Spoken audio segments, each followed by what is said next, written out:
Yo, yo. Give me a second to set this up. I'm listening to it on my phone right now while I pull up the stream on my computer.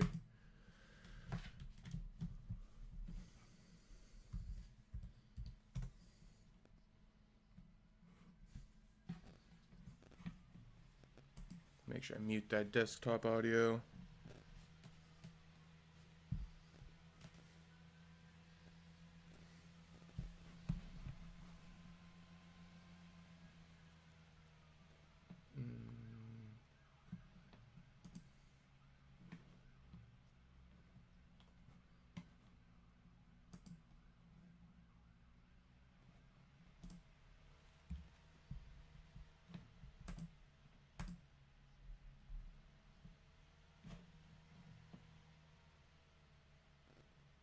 Alright.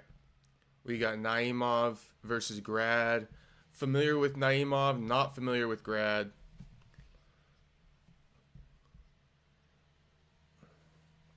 Looks like Naimov's about to knock out Grad, though. Grad.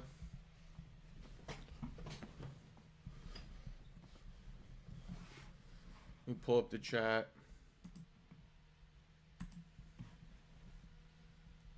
Shout out all the returning viewers. What's going on?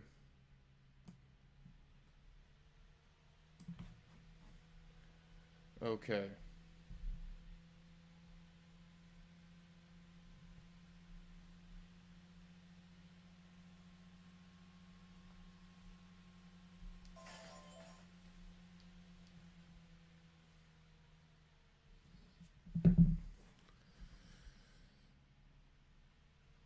Let's pull up the card as well.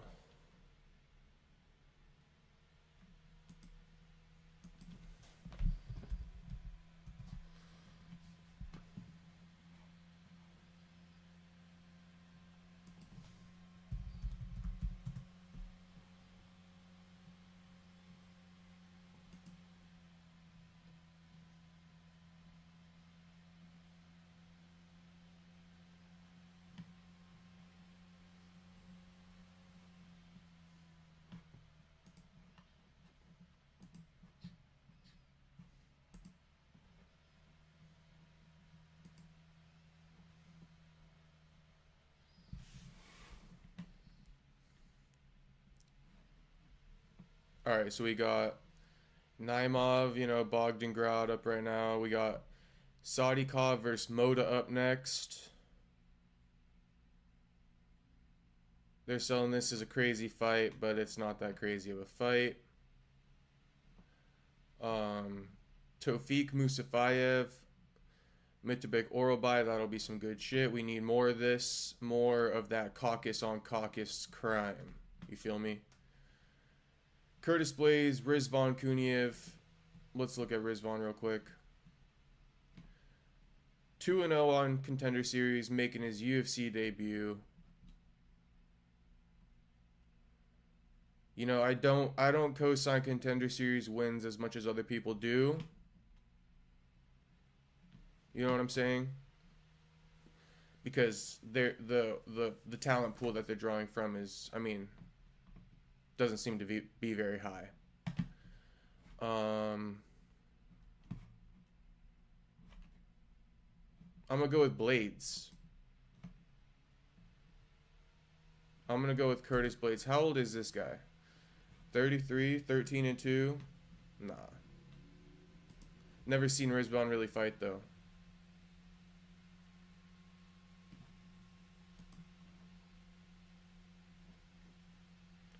Fiziev versus Bahamundes.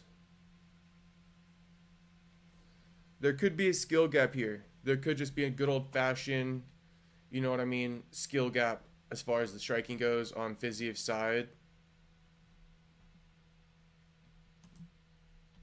What are the fans saying? 50-50 fight. Bahamundes by KO, but they see Fiziev winning more of a decision.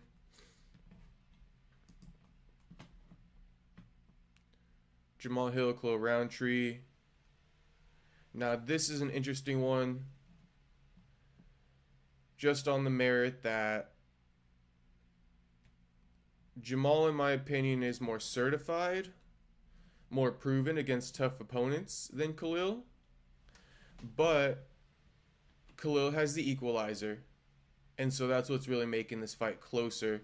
But I think people are giving credit to that equalizer a lot and not really saying why it's a close fight for Jamal, because Khalil has the equalizer, and if he hurts Jamal early, it could really change the way the fight goes. But if he doesn't land the equalizer, he doesn't hurt him early, Jamal, you know what I mean, might coast to a decision here.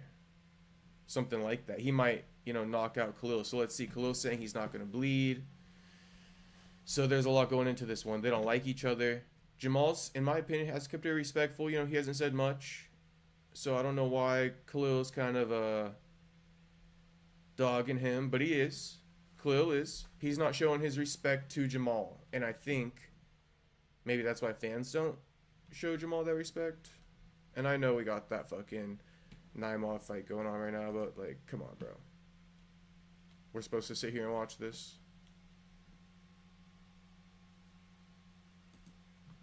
Let's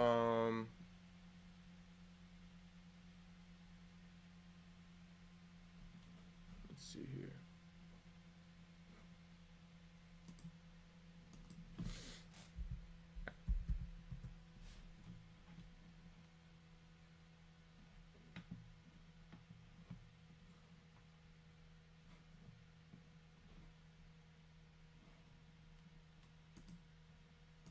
Who you guys, I mean, obviously Saudikov's going to beat Moto, right? That's what we're all going with.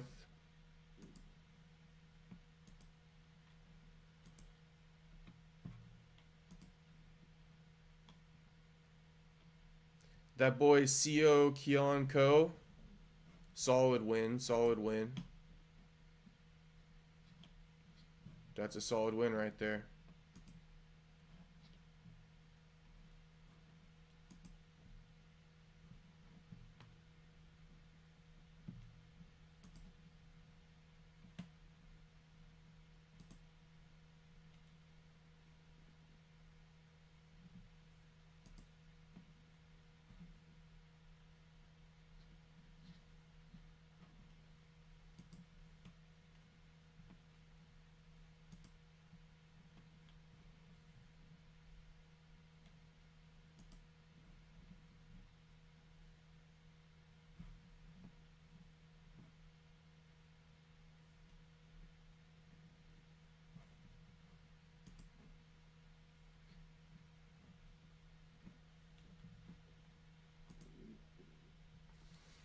Alright, let me see what else happened on this earlier card. Jun Yong Park wins the unanimous. I heard he was losing that fight. But that 2-point deduction, shout out to that ref. That was a solid reffing on your part. And I didn't really watch the earlier card, to be honest with you. But I did tune in for the Jun Yong, the Co Keon. Well, I was getting ready for the stream, so I was listening to it a lot more than I was watching it. Here we are with Muhammad Naimov. I'm still not really watching yet, because, And then we got Nazim up next. I'm going to watch that, and I'll probably be tuned in. I'll probably be glued after this fight, especially after the Nazim fight. But for now, it's all good. Shout out to all the boys watching, all the returning viewers. Fucking ask some questions. Let me know what you're fucking excited for right now. I'm pretty hyped on Ilio Topuria. I'm hyped on him right now. I'm hyped on the training footage I saw yesterday. I'm hyped on him saying he wants to move up to 170 pounds to chase, what's his name? Islam, if he wins the 170 pound title, and if he, obviously for Ilya when he beats Charles. And, yeah, but then you got Islam talking about he wants to move up to 85 and challenge DDP possibly. So you got that whole parody going on there. That might be a hilarious thing to watch in the future. We got this fight, this main event. I'm big on this main event right here. I'm not even going to lie to you guys. Jamal versus Khalil. I'm big on this one. I'm big on the last weekend's main event. I was pretty big on Merab versus O'Malley, but it wasn't like as much as these last 2 weeks. I'm going to be real. Part of that is to do with O'Malley not being, on Merab's level a little bit. He's a little like Merab's a whole other level. That's why. Um, and what's coming up on the schedule? Let me duplicate this tab. Yeah, Ilya. So I was saying, right, like before the Holloway fight. Yeah, they've been ass, bro. They've been ass. What up, Soda Pop? Shout out my boy. Um, that's what I'm looking at. What do they have coming up? Let's see here. And by the way, I do think Buckley should go train with Trevor Whitman or some shit like that. I think that'd be great. And like, why even ask Usman? Like, fuck it. Like, just show up to the gym. Show up to the gym, DM Whitman. Whitman will ask Usman if it's okay. He'll get the blessing. Imagine Usman and fucking Joaquin becoming a duo. Izzy would hate that. Izzy would hate that. But you know what? There's an argument that Joaquin and Kamaru are brothers more than Izzy now. So just on the merit that they shared 5 rounds in the octagon together. Yeah, so we got Ilya up next weekend. I was just talking about that. About Ilya and his striking. Ilya, I've been saying before the Holloway fight, he doesn't move his head very much. His fucking trainer does a lot of the movement. And now I'm seeing that in the comments. I took back what I was saying pre-Holloway fight because, I mean, shit. Holloway didn't hit him that much. Even though Holloway was doing good in the early parts of the fight, I mean, I think Ilya, what he has is the understanding of when to slip. He doesn't exactly have to slip it so heavily in training, but every time he needs to, he's making a little movement. So I think maybe that's just like a reminder. It's like a tick, you know. He has that tick for slipping.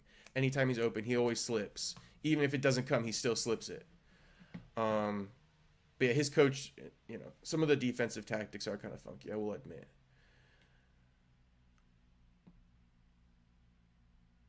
Joaquin not training in an octagon that much. Yeah, that might be a fair point because to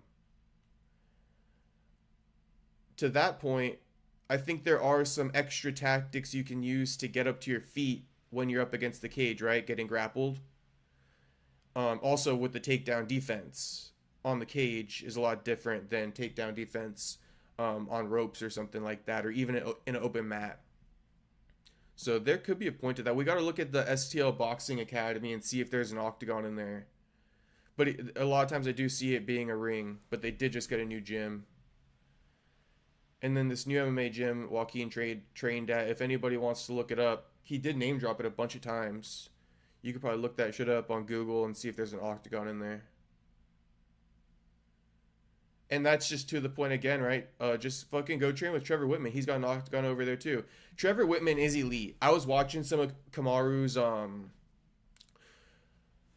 episodes for the camp. He dropped like 8 episodes. He dropped the last one this morning. And like Whitman, he's got it down, bro. Whitman's got Kamaru on the speed bag. He's got Kamaru on the double end bag.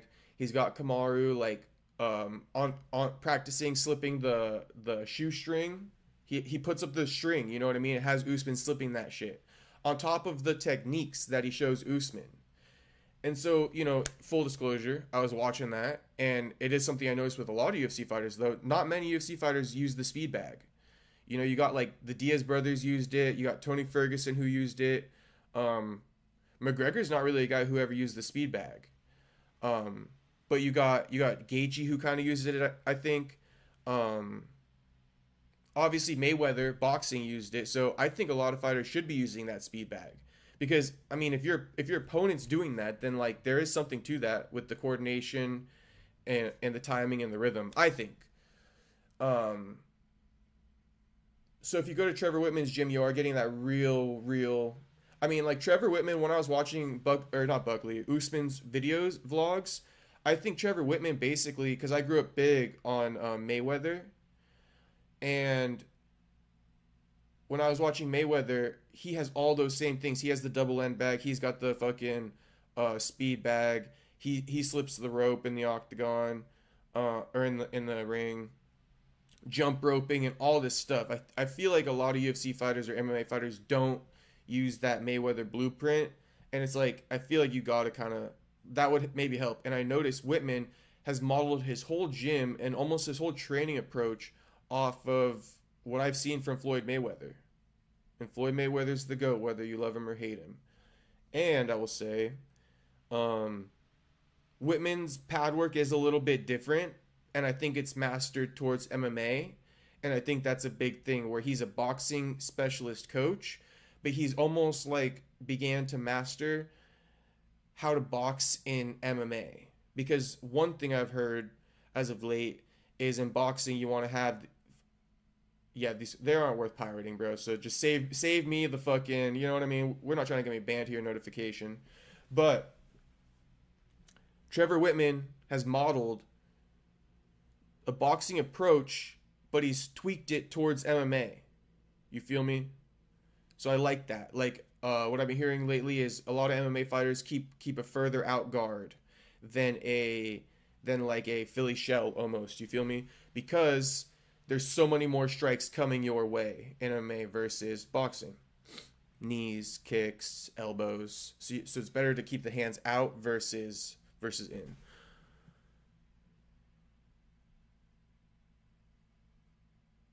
Yeah, I would love that because obviously Eldrick's gonna be with Joaquin, so it's more so they're gonna go there, get that good work, and then they're gonna take it back to their hometown and like like home grow it over there with some other guys too. I would like to see that as well, Joaquin and Dreykus, but because he's got that connection with Usman right now, like shit, just take advantage of that shit. If you want to move down to Colorado though, because I don't think Buckley liked living in Michigan. So you got to be out. You got to leave St. Louis if you want to go do that.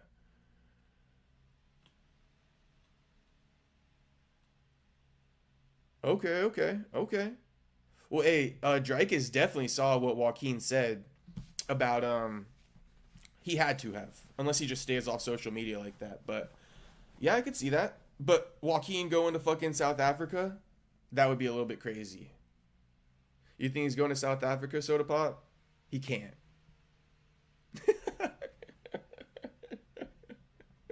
I'm just imagining that now. That'd be crazy. Tell me you think Joaquin goes to South Africa to train with Dreykus.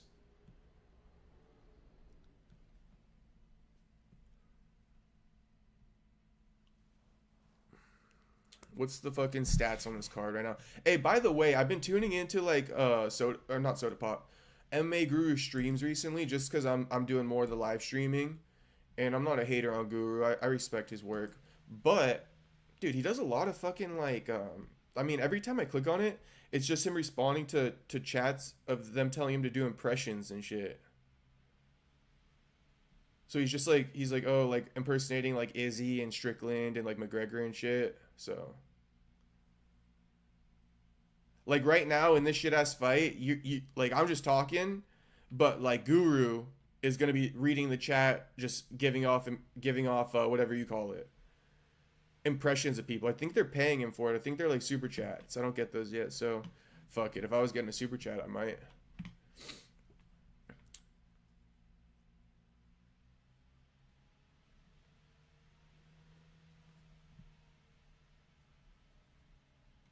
Yeah, I would love that. Joaquin versus Izzy. That's a whole other fight. And I feel like Izzy's like confident enough and like looks past Joaquin enough to maybe take that. But do we want to keep Joaquin at 170? I think so, maybe.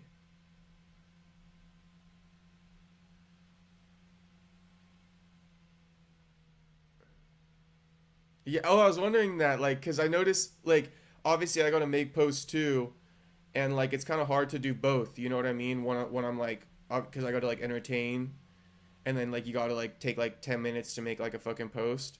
I'm like, how the fuck does Guru like make these like sophisticated tweets like while he's streaming? I was wondering about that because they're like paragraphs and shit. I mean, shit, it does give him good engagement, but still.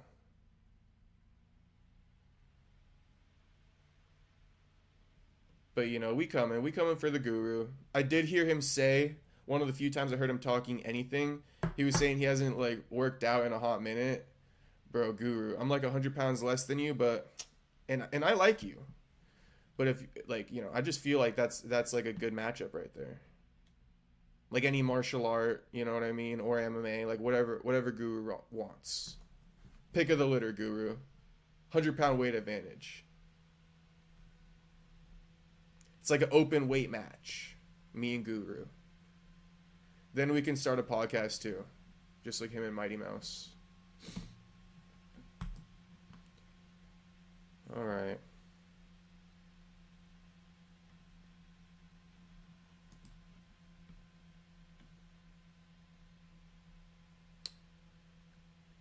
Hey, Soda Pop, you rocking with Curtis Blades over Kuniev?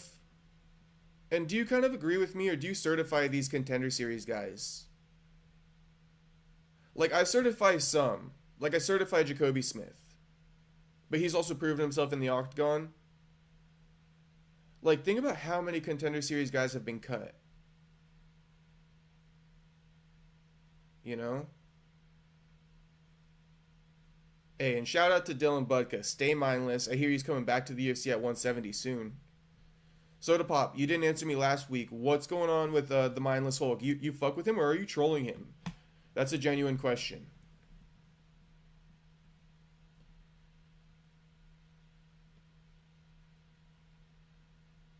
And then we got the return of SD Dumas. Oh, fuck. Well, if that's the case, that's going to piss me off. And that's why, like, it's hard to tune into some of these fights, you know?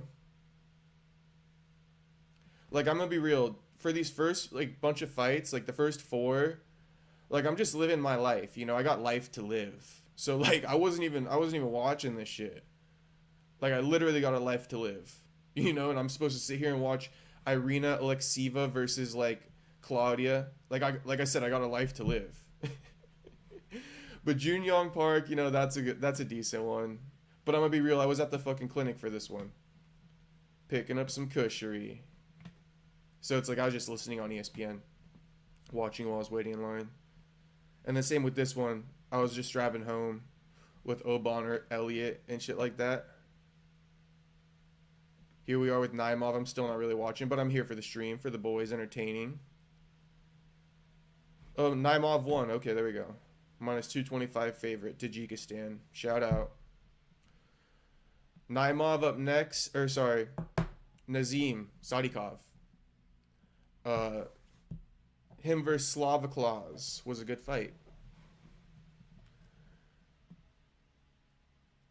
Yeah, Dylan and Dumas are hilarious. In fact, if you go to videos on my channel and type in, or not type in, but click the popular tab, instead of like latest, their beef is like one of my top rated things. Like Dylan responding to getting called a white boy and shit like that, and then Dylan trolling him for getting, I think, choked out by Josh Fremd.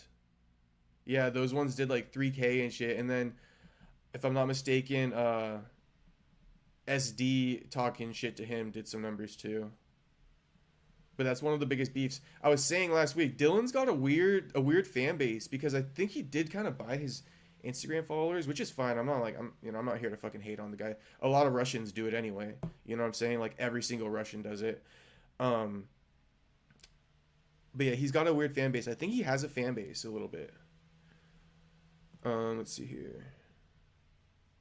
And Dumas got that fight. That's crazy. But he has a tough opponent, I think. And I noticed Joaquin follows him. So he must be like the guy out of like St. Louis right now. Because he also fights for Shamrock.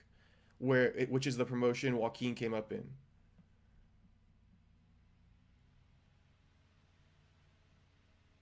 Yeah, Jacoby and Dumas. Hey, I gotta say this.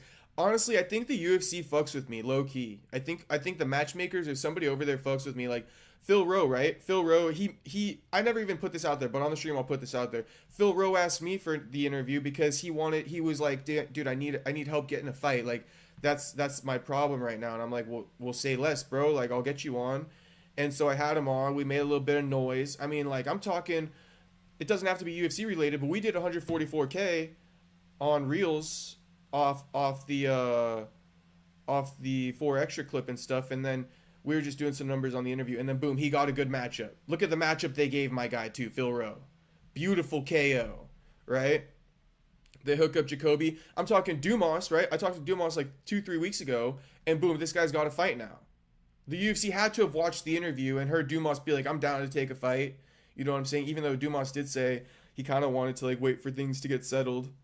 But, and they're giving Dumas a decent matchup with this guy coming in. So it's a tough matchup, but it's a winnable matchup. I honestly feel like the UFC fucks with my channel low key. They know that I know what's up. And a lot of these motherfuckers going on just like going and interviewing people for 5 minutes, dude, that doesn't do shit. It's because all you guys look up to Ariel Helwani. All of you guys, all these journalists that come in the game, Ariel Helwani's their daddy. You know what I mean? That's their daddy. That's who they look up to. You see them acting like they're like athletes, like free agents and shit like that. Stupid as shit. Oh yeah, I'd like to let you know. I took a couple months off, or what one of these guys say. I'd like to like let people know I'm taking my talents to like cage side press. Shut the fuck up, dude.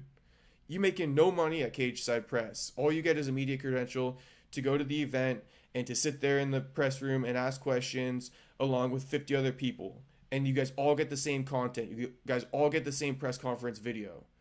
Like, think about the shit you do. Like, it does nothing. But good for you. You got to go there and ask a question. You know what I mean? Kind of went on a rant there, but it is what it is, bro.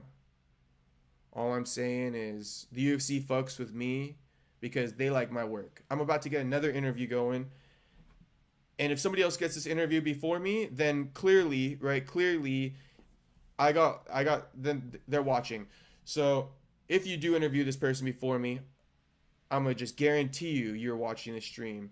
That guy who just got signed to the UFC, what's his name? I'm going to hit him up for an interview. What's his name? Shamrock BJJ. Yeah, what up, dog? We're going to get an interview going. I'm going to hit you up for an interview. This guy was on the run for 10 fucking years for a crime he didn't commit. You gotta come on the podcast. But that's my point. But let these other guys, right, go to fucking Mike Perry's fucking like dirty boxing event and just ask for 5 minutes with whatever athletes are there that don't even want to sit there for an interview, that don't have anything to talk about. Just gonna ask them, what's your next fight? That shit is gonna be stale in a week. You know what I'm saying? My interview with SD Dumas is still fucking getting views because his fight just got booked. But keep doing your thing. Keep looking up to Ariel Helwani, boys. Keep looking up to Ariel. I'm gonna stop fucking flexing for now. But Ariel just pisses me off, and I think you know that.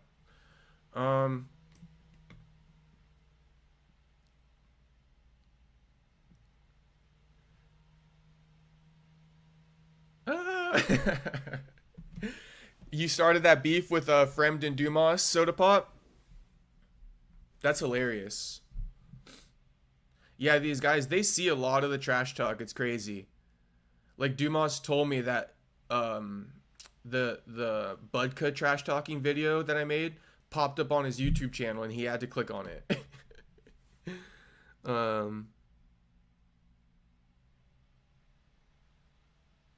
That's hilarious. They kind of were the Three Kings at one point, like figuratively speaking, like as a joke. But now Budka's out, Fremd is fucking journeyman, and the UFC they like Dumas. You know, I need to get an interview going. This is also my plan. I need to get an interview going with Charles Johnson or Phil Rowe, and I'm gonna patch that up. I'm gonna patch up what happened at Fusion XL between SD and the coaches, because SD was going through some shit. He couldn't show up to practices, and he pissed off the coaches. You know what I'm saying? So he burned a bridge. So I gotta tell these guys, like, come get your boy, bro. Like, you can't be fucking him over like this. Like, he had stuff going on. So that's my goal for this week. I'm gonna try to help out Dumas. I mean, I was gonna try to help him out, but he's literally got a fight booked in like today's 7 days from today. So like, he can't go train at Fusion, but maybe moving forward he can. All right, let's see this fight right here. Soda Pop, I feel like they're hyping up Nicholas Moda a little bit too much, but we're about to find out here. I think it's a good matchup. If Moda can hang. I'll put it like that. But Moda got himself like a perm and like a fucking like burst fade, you know what I'm saying? And like all of a sudden he's a new man.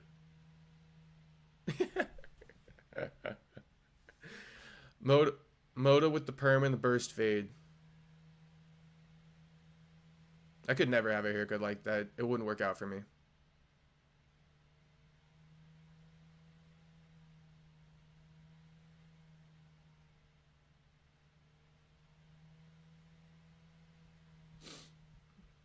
Spit it out, Bisping. Spit it out, Bisping again. All right, let me lock in. Moda is kind of just like, you know, throwing nice shots. Sadikov trying to, you know, throws a nice body kick there. But if I'm going to be honest, Sadikov's kind of got more to worry about with Moda. I feel like Moda can catch him if Sadikov opens up, which is why Sadikov isn't opening up. You see him on his bike now. See what I mean? I'm telling you, every time. And just a little side note, I do think that switching stances in MMA isn't good anymore. It's not good. I think McGregor started that shit, and it was never good. Unless you're John Jones or something. But most times people should just be orthodox or southpaw and stay there the whole time. And what I'm referring to is Max Holloway getting his ass knocked out. And I love Max, but Ilya's saying he knocked him out on that switch stance. Because that's what I always say, like, especially even like in striking sometimes, like if you don't have that bounce and you just have that ploddy step forward approach, you can time people. Like as soon as he puts that foot down, boom. You know what I mean? Or as soon as he picks the foot up, you can throw another strike. And that's what Ilya was saying. Moda's fucking rocking Sadikov.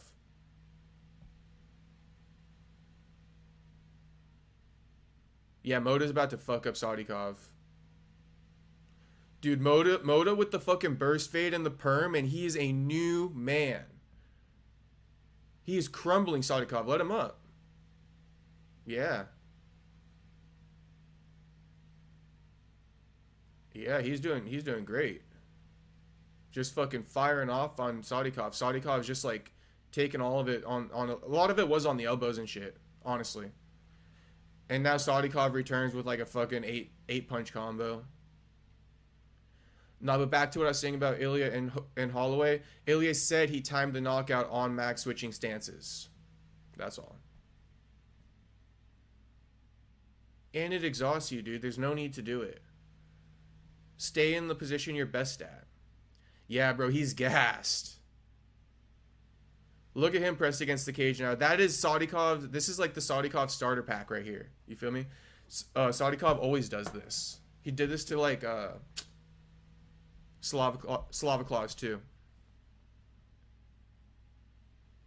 Oh! Crazy elbow.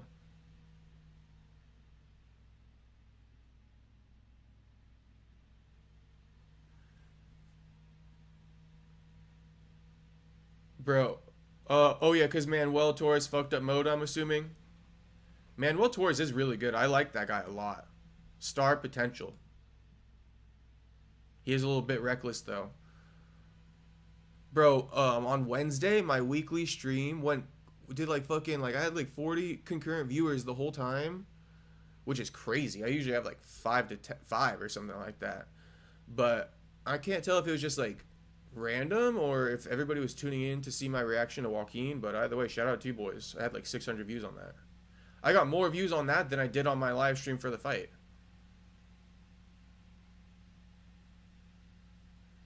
And that's every Wednesday, 4 p.m. But I'll probably be doing more live streams if I'm being honest. I'll probably live stream like maybe like 3 days a week or something. Maybe Monday, Wednesday, Friday night. We'll see. Maybe like Sunday, Tuesday, Thursday. That'd be a crazy one. I don't think anyone's on that schedule. Sunday, Tuesday, Thursday. Plus Saturdays. Plus Wednesday live show. I mean, shit, I'll be streaming every day but Monday and Friday.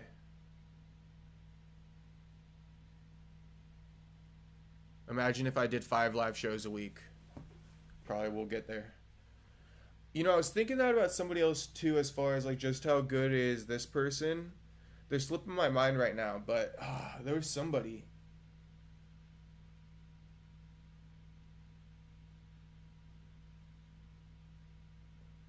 Are the prelims on next card good? I'll pull it up. Let's see. Bro, I was gonna say I had a fucking. I'm gonna be real. I had a goal written down. Go to International Fight Week. That would have been sick for this year. Oh hell yeah! I'll fucking tune in for Jacoby for sure. But yeah, I'm not gonna be able to make it. My money is not up yet, but next year my money should be up there. Let me pull up the card right now. Bro, I got like 10 tabs going right now. I mean, it's International Fight Week, so it's gotta be. We also got the PFL World Tournament. I've kind of given up on PFL. I'm really disappointed in it, man. I'm really disappointed in it. I don't know what it is. I tried my best to promote some of their guys, and it didn't work, and it's just like... And I still will. Like, shout out Aaron Jeffrey, you know? But people don't care. They don't want to see it. And as time goes on, it's actually getting worse. Okay, UFC 317. Oh, I know you're high on Hyder Hamill. A lot of guys are. I don't know if you know Burt MMA, but Burt is high on Hyder. Okay, so they got SD on the fucking opening card. He's gonna love that, bro. Get in, get out. You know what I mean? This guy Jackson McVeigh, 6-0. 6 finishes in the first round. Oh, you're high on Hyder's opponent. Shit. Okay, let me see Hyder's opponent. You got Dumas though? I don't know if you know anything about this guy, Jackson McVeigh, but he seems like one of those white boys that can fight. You know, when somebody's got that belly like that, they can fight. You know, and an undefeated record. He's got that Kelvin Gastelum, Anthony Hernandez belly. Just like pure fat right there on that belly. Jonta Denise, I hear he's alright. Nico Price, Jacoby, great fight. Great fight. Jose Delgado.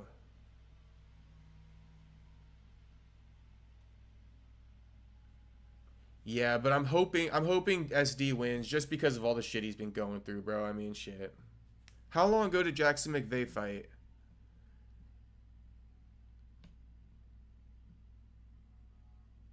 You should do a little deep dive. If you get some time, Soda Pop, do a little deep dive on this Jackson McVeigh and just see if he could hang with SD on the feet. Because at least if he can't, then we got a route to victory here, you know? I'm just going to assume he's got SD on the ground based off his resume.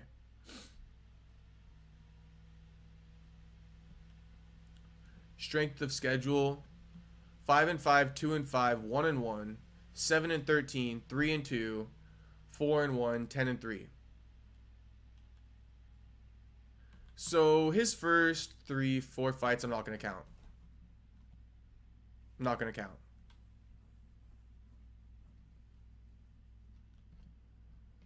Let me pull back up the main. You see how I just stopped watching Saudikov versus Moda? It's a good fight, though. That's my bad. That's my bad. But we're going to keep taking off the second round just to fucking preview UFC 317 real quick. Hyder Hamill, Jose Delgado. You say Delgado trains at MMA Lab. Oh, yeah. Okay. Yeah. If that's the case, he's certified. Hey, you got Slava Claus. That's also my guy versus Terrence McKinney. I was thinking about interviewing both of these guys before the fight, but it's already next week. Great fight, though. Great fight. These guys, you know, you pay them good money. You pay McKinney, you pay Slava good money. You just do. Now, Slava with his 8-5 record, 3-4-1 in the UFC is crazy, bro. You cannot drop this one to Terrence, bro. And I think you outclassed Terrence, to be honest, on paper.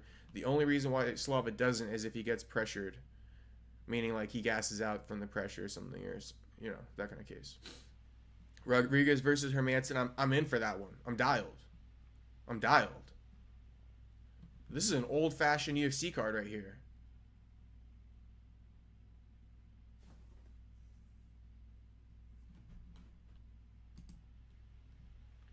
Damn, Sadikov knocked his ass out. Alright, replay that shit. Damn, my bad. That shows I won't disrespect them again like that. I'll be watching. My bad. If it's a good fight like that, I should have kept watching. That's fucked up on my behalf. My bad. Oh, he's hitting the Lesginka. Never seen that version before.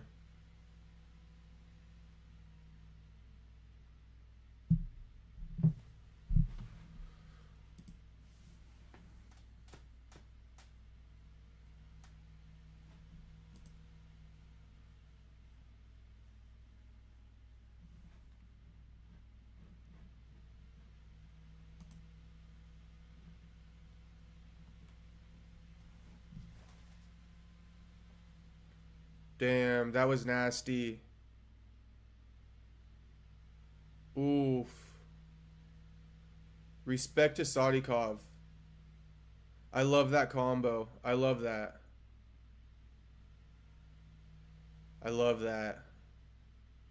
And in the second round too, that's good shit.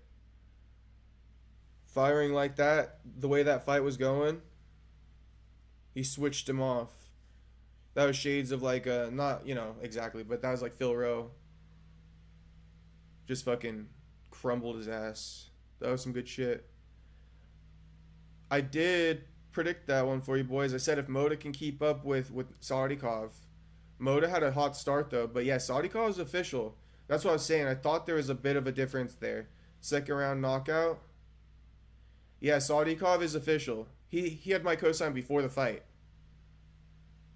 Sadikov's the real deal. I mean, look, Marab's in his corner too.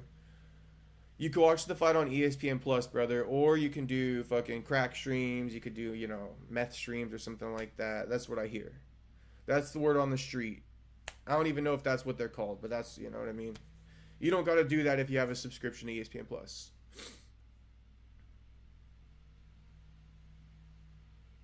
Roblox, what you need to do is you need to go watch the fight and mute the fucking stream and then have me on as commentary. Yeah, there you go. Now you're listening. Okay, we got a commercial, so I'm going to go back to previewing this card. Viviane Araujo, you know, I'm going to be honest.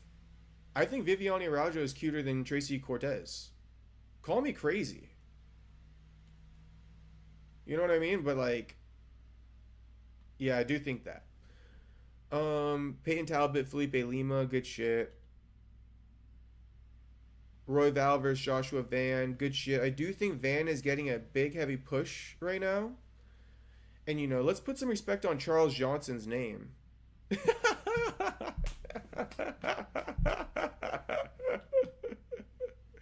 Yeah, I'm not gonna lie. Sometimes I see Viviane, I'm like, dude, she's kind of cute.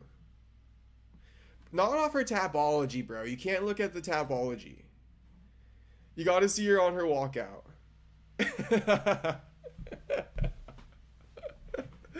Soda Pop has me dying right now.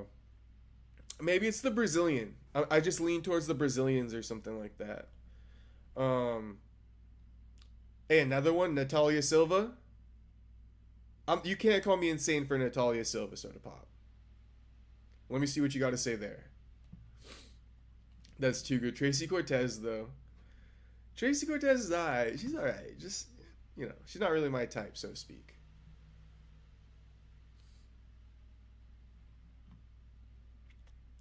Benil versus Moicano. I saw somebody saying Benil is going to fuck. Yeah, Natalia Silva's good looking for sure. Wifey material. You know, Tracy might be, like, decent looking, but man, She's like a fucking trick bag, you know what I mean? Like, oh, the issues you got to deal with her, save me the time. Yeah, Tracy's just like, I don't know. Tracy, she just has like the fucking attachments.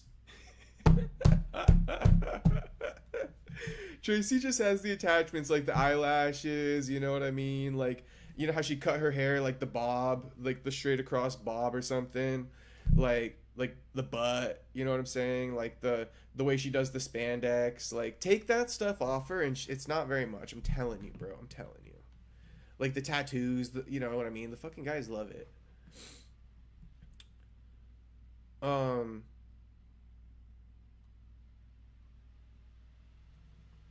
but yeah, Benil versus Moicano. Some people think Benil's about to knock Moicano the fuck out, and honestly, like, I think that's a great matchup. I think a lot of people, just because Money Moicano, they're gonna be siding with him and thinking Benil's an old ass dog here.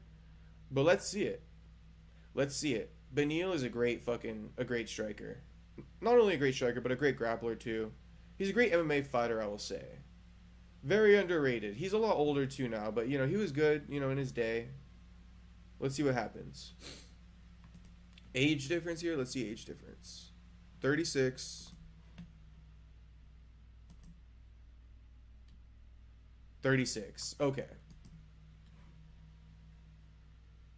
Both 36, but let's see who's fucking how many days. May 21st.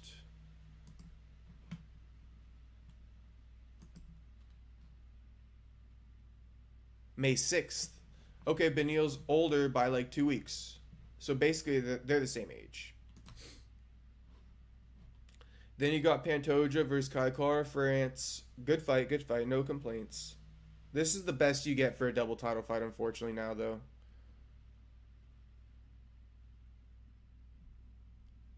And then Ilya Topuria versus Charles Oliveira. Love that fight. I think it's not going to be as, like, crazy bloodbath as people might be hoping for. I think you might see a masterclass by Topuria. But Pantoja versus Kaikara France, that's a good one. It's just, and this is what I'm going to stand on.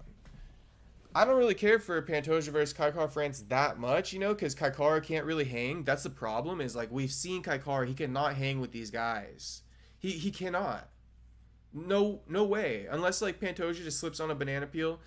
Not even MMA math. Like Kaikara comes from the same season of Ultimate Fighter as Pantoja. Kaikara can't even beat fucking Brandon Moreno. You know what I'm saying? And Pantoja has Moreno's number like on fucking speed dial. Like any day, any time of the week, Pantoja can take that dub on Moreno. And that's just a figure of speech from their history. So it's a good fight, but it's not a crazy good one because Kaikara is just like, you know what I mean? He can't hang with Pantoja. Now, I will put more respect on it because a lot of people are putting respect on bullshit Kayla Harrison versus Amanda Nunes shit. And it's like, bro, we don't care about that any more than we care about this fight right here. And if I'm saying this fight isn't even that great, then that fight can't be any better than this one. That's as much shine as I'm going to give that. Yeah, you know, Royval did win that decision off Moreno, which I did think was closer. I did think there was an argument for Moreno to win that even. Just off the boxing from Moreno. Go back and watch that. I know it seems like I might be crazy there. But go back and watch that. I think it's a lot closer than people think. But yeah, shout out to Royval. He got the job done. He just spammed Moreno with strikes all fight long. And I'm a big fan of Royval. Why did Kaikara get that opportunity? Can we deep dive on that? He's got one win over Steve Erceg, knocked his ass out in the first. But again, Steve Erceg got the premature title shot. You know what I mean? No, I agree with you for sure. The Tyro win was a solid ass win. I tuned in for that one.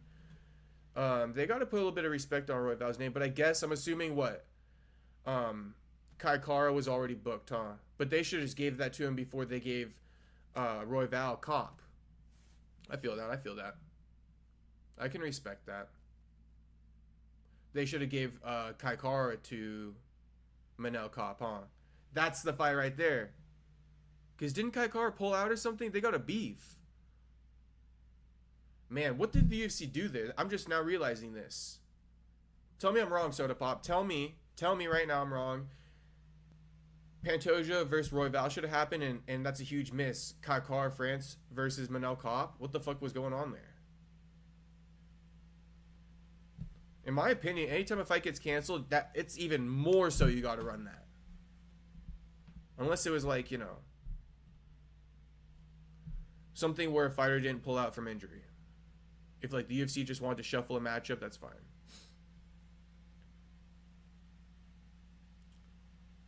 Oh, that is true, huh? When did they fight though?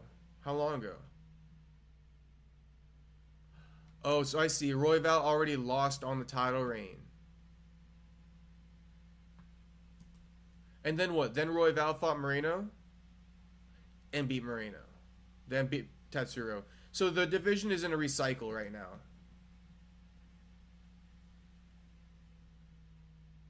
And wow, that's crazy how what's his name has never fought Kai Kara France. So that's why. That's why. Because it's just a fresh matchup. Damn, 3 title defenses going on his 4th. Moreno wishes. Moreno wishes he had that shit.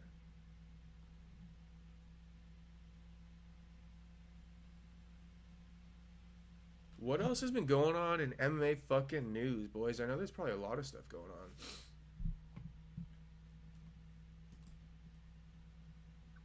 Yeah. When did he finish?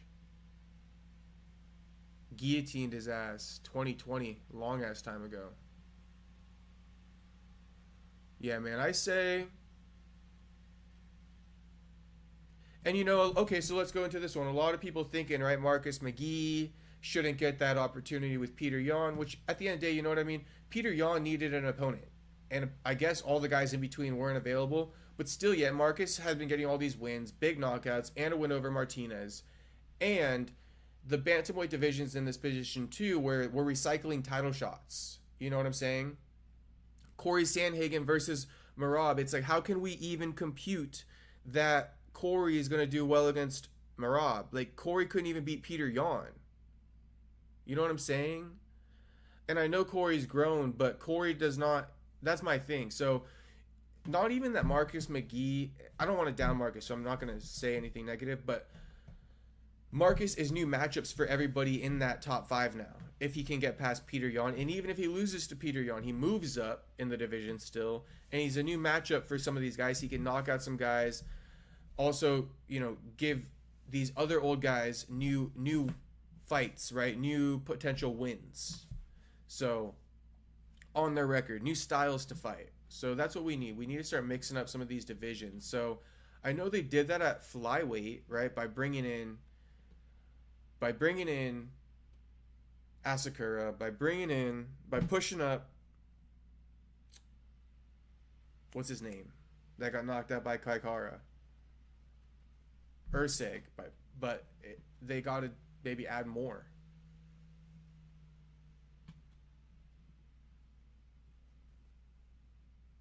Now welterweight's amazing because we got just as many new heads as we do old heads in the division. You know what I mean? So all these matchups still need to take place, and then you got Kevin Holland who just came in, who's going to be like the new gatekeeper. You feel me? So now you got to get past Kevin Holland just to get into the division. So welterweight's a good one to kind of like model, you know, parity of a division. Old heads, new heads. Got to have about 6 and 6, and then maybe leave 3 spots for people to just kind of like filter in and out.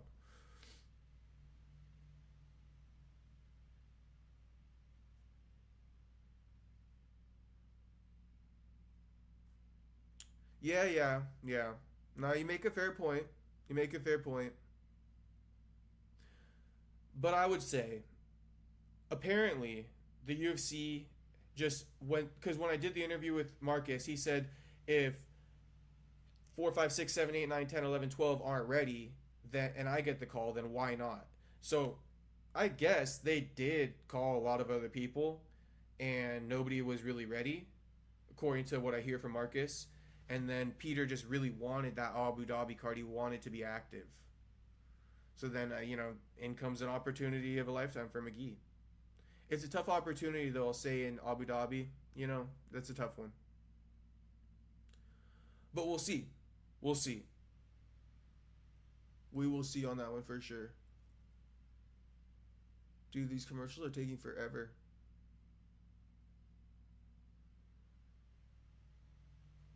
And who am I rocking with in the main event?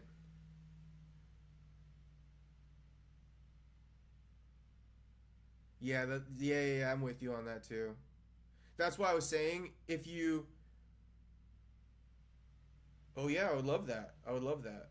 Do you know why that didn't happen, Soda Pop, or like what's going on there? Just like Umar's not ready to take offers yet, because I haven't heard much from Umar. All I see is like, oh, he's back to full training.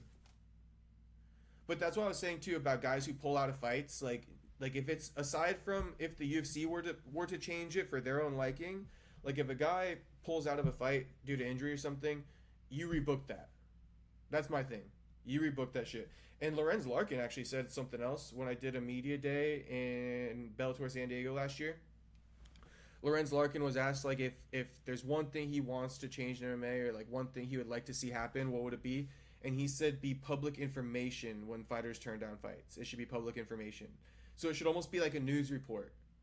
Like if we wake up, it should be morning news. Like Umar Nurmagomedov turned down a fight against Peter Yan. We should be able to report that. And I love that idea. I love that idea.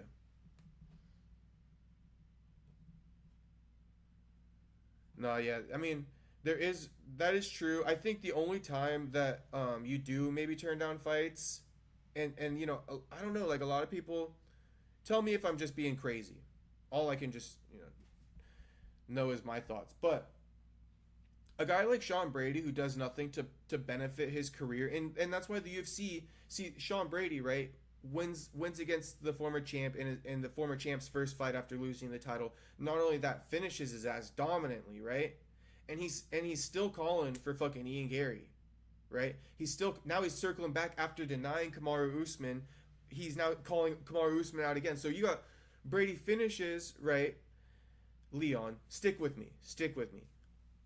Brady finishes Leon, turns down Kamaru Usman, calls out lower ranked Ian Gary. Then Ian Gary's been trolling his ass, so now he's back to calling out Usman, who he turned down a few months ago. All of this because he won a number one contender fight essentially, and the UFC can't do anything with him because he can't be a champion. And with that being said, that's why I feel like guys like Joaquin almost should turn down a Sean Brady. You know what I'm saying? Because Sean Brady just like, fuck him.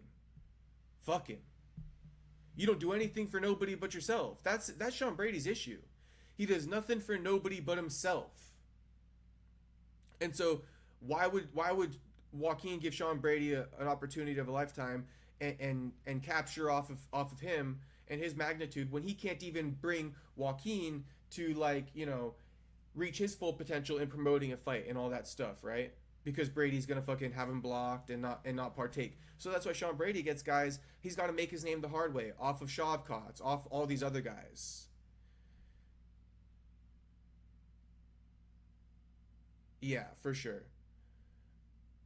The only way you see is if there's a bigger fight to get. Yeah, sure, that's fair enough too. Because why would you not, right?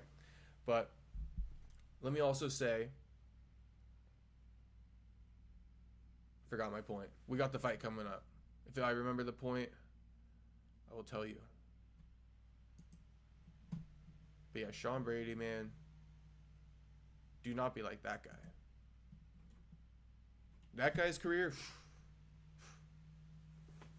doesn't do anything for nobody but himself. We got Orobai. This is a good fight right here.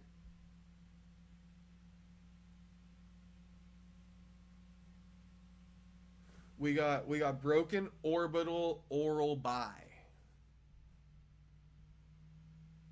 Who remembers his fucking broken orbital in the last fight?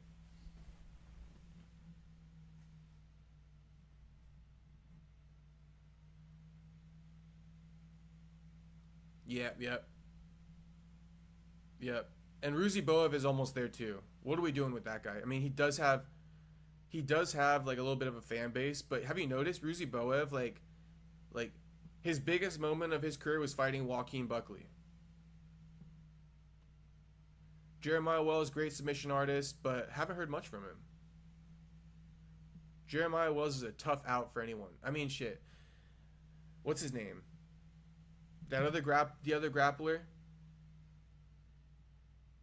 145er. He's honestly pretty good. Yeah. Sabatini. Sabatini's actually kind of good, but he's not super exciting. Brady Petrosky, Piper, get them the fuck out. Dude, Petrosky dyes his hair blonde at 30 years old. That's crazy fucking work. I'm sorry. I'm sorry. I'm sorry. He's probably going to hate the fuck out of me for saying that. But it's the truth. You're 30. You have a kid. The only color of hair you should be dyeing is its natural hair color from the grays. Joe Pyfer ruining the sport. Such a hype job. Ariel's fucking to blame for that one too. Ariel hyped him the fuck up. Talking about his documentary of being an abused fucking kid. I'm gonna keep it quiet. I don't want to be rude. But you get what I'm about to say.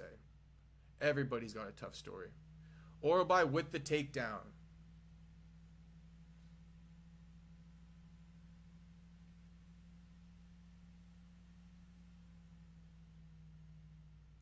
Orobai hanging out in half guard right now. And Musayev has one butterfly hook in.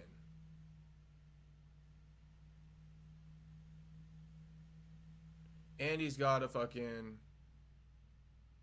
basically an overhook on his neck.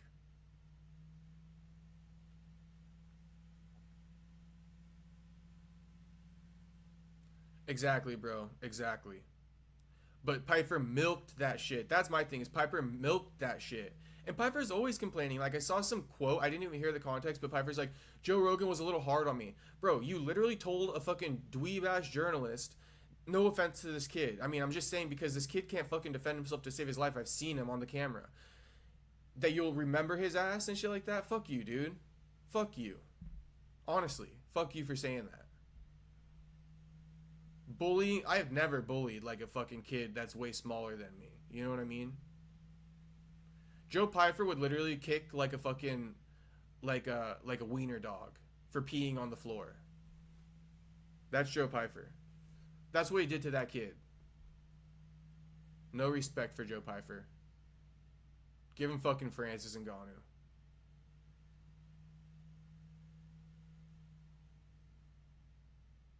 Honestly, give Joe Pyfer like Kamzat. And see, that's also the problem, man. I'm just going on rants, not even covering these fights.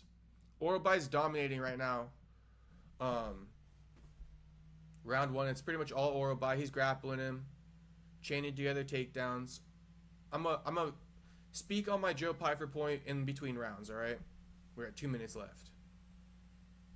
I'm gonna write down Joe Pyfer in the chat so I don't forget.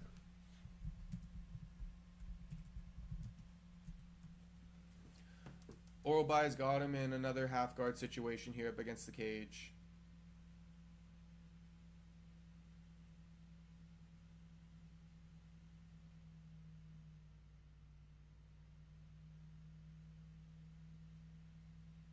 Yeah, for sure. It's almost fucking more entertaining fucking talking about other shit than it is watching it. Even for me. It's like, I gotta call this or can I talk about the shit I want to talk about? And I mean, when Orobai's just fucking in this... I mean... Orobai's covering him like a blanket. He's getting the job done. See how... That's what I'm saying with Musayev. How he's just kind of naturally making some of these moves on the octagon. To your point earlier, Soda Pop, I think that's maybe why some of your friend might have been saying that about Buckley. Is because, yeah, if you do train on those in a boxing ring or just on a mat, it is a little bit different. And you almost have to concede, right? My biggest thing for Joaquin off of that is just probably go back to B team a little bit, learn some really good sweeps from bottom, master that shit, and like you're pretty much good to go. You can get taken down in the center of the octagon. You know what I mean? And get up. And those guys will teach you that at B team. But then you got to keep drilling it at home, and it's got to be like your bread and butter, you know?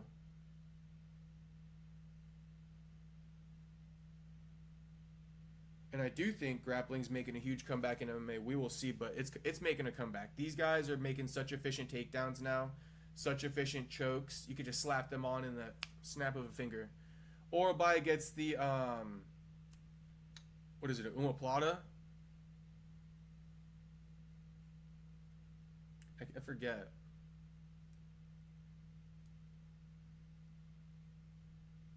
Yep.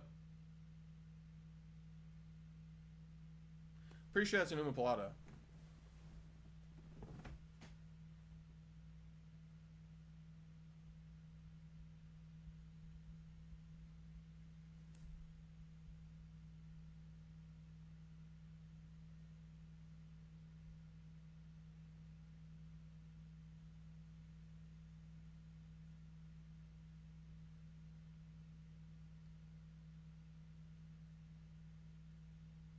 Kimura, my bad, Kimura.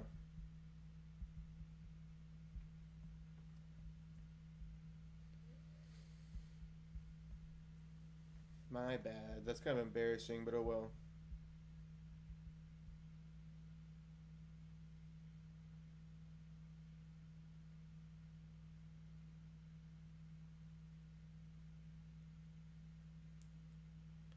Just for my defense there, omoplata is basically the same type of arm crank, but it's more so where you got your feet like elevated and you're kind of like holding on to their hip and your opponent's on their knee. But then you sit up, right? And then you crank the arm the same angle, but just by sitting up your hips. So that's the omoplata. In my defense, it's the same type of crank, but different angles. Now, Joe Pyfer, that's the problem with Dana always hyping shit up. Like, it's disingenuous, and then we got the fans, like, loving it, too. Like, even Ariel follows it, like, crazy. Like, be like Joe Pyfer. Everybody says be like Joe Pyfer. Look at him. He wasn't deserving of shit. He had one good performance one night on a shitty night of fights, and he got fucking blown the fuck up over it. Dana White was buying him a house over it. Because he was the only one to perform well on the card. Crazy. That was a Bellator guy.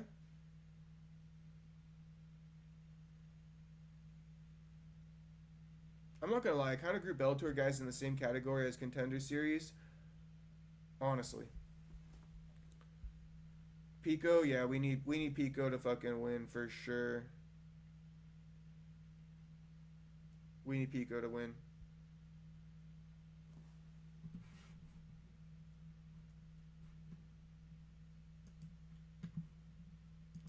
Alright, I believe this next fight is actually exciting, though. Actually, it might not be. Soda Pop says it might not be, but we're going to tune in.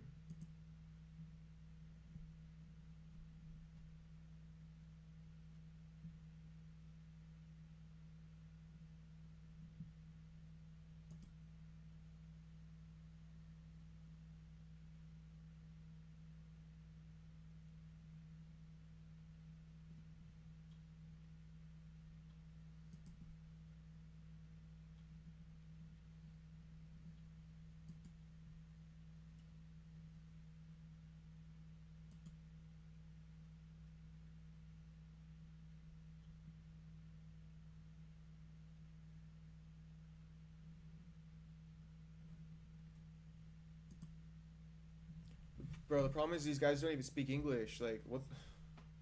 I get we're in Baku.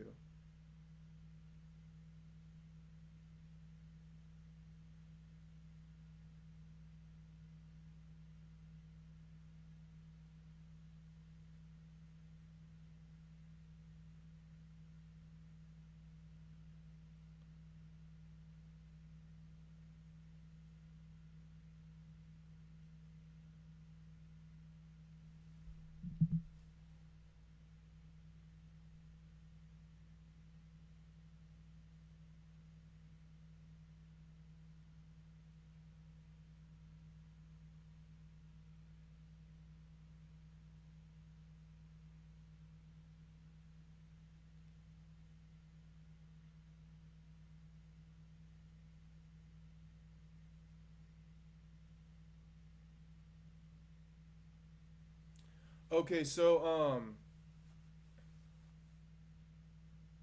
yeah, and that's kind of crazy to say.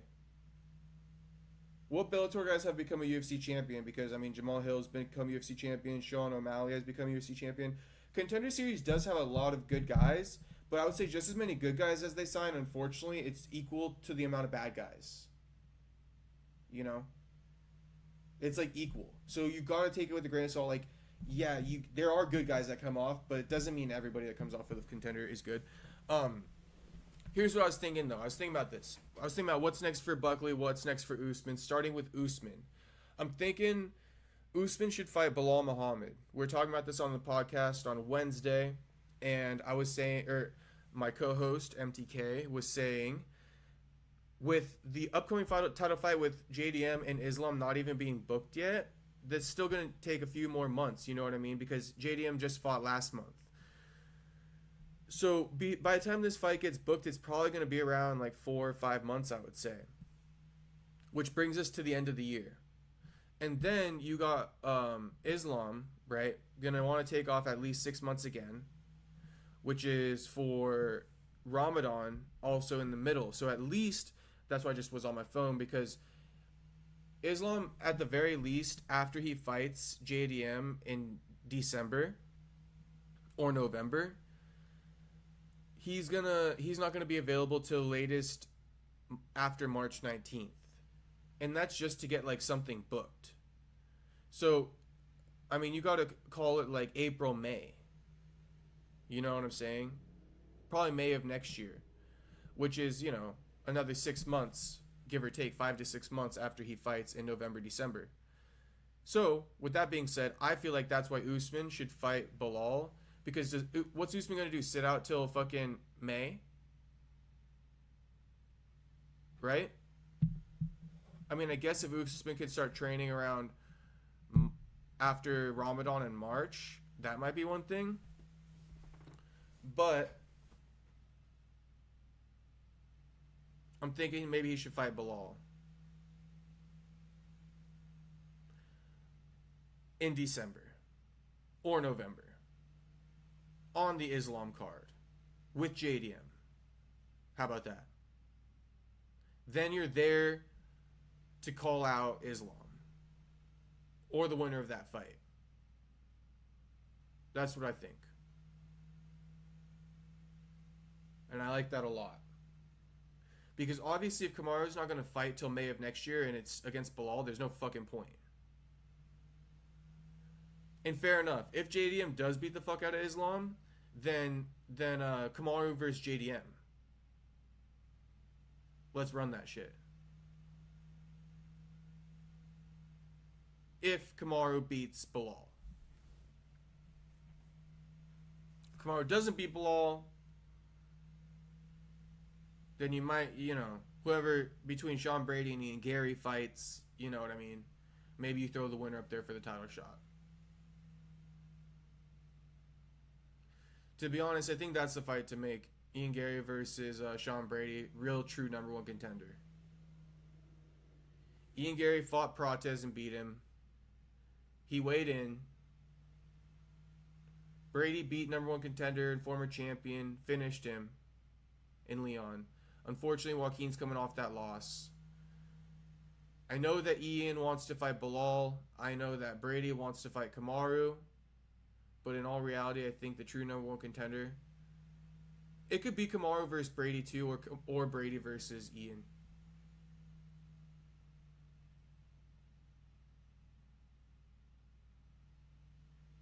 Let's do it. Let's do that one. MSG, Islam versus JDM, Usman versus Bilal, Buck versus Jizzy. Let's do it. Or Joaquin versus Leon. You can't tell me no to that one, right, Soda Pop? And I do feel like Leon, when you gave him Brady, like I said, Brady sucks for anybody to fight because it does nothing for your career. So I do feel like, let's pay Leon some respect and give him a good guy. Let's give him Buckley. Joaquin earned that, deserves that. Who did Usman say Joaquin should fight? I think Joaquin said, or Usman said Leon, right? Let's listen to it.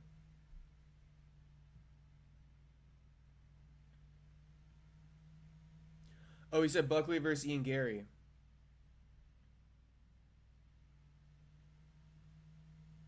Or Carlos Prates. Interesting. But yeah, let's run that MSG card up. UFC, we all know you're watching. Islam versus JDM, Usman versus Bilal, for sure. For sure. Set them up to call the fucking winner of that. And then, Buck versus Jizzy. Shavkat's in a weird spot. Has the division passed him up? It's 553 days and counting. One fight, Soda Pop. He has to defend that number one contender spot. There's no other option. He doesn't even speak English, dude. There's nobody calling for him. Other than his fucking fan base who leaves comments. But comments only take you so far. Shavkat and Brady are in the weirdest spot. That's why I say they should fight each other. Because you got Shavkat who's injury prone. You got Brady who doesn't do anything for anybody but himself.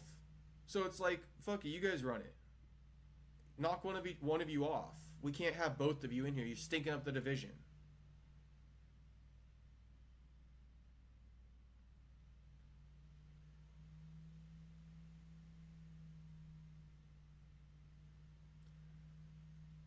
Okay, Shavkat versus Prates would have been a good one. But yeah, Gary, you can't run that one back now. The welterweight division, you know, the matchmakers are earning their money with that one, I will say. That's a tough one to match up. Super confusing. But honestly, I'm going to say, should we do it right now? Let's do it real quick. And you know how the UFC will stack like a bunch of welterweight fights or like some of the same weight class fights on one card? So I think we should do 3 welterweight top 15 fights. Obviously, we got JDM versus Islam. That's booked. Then I'm going Bilal versus Kamaru Usman. Has to happen.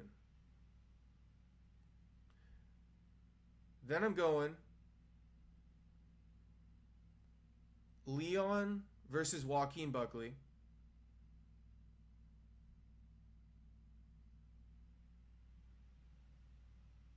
I am going Ian Gary versus Sean Brady.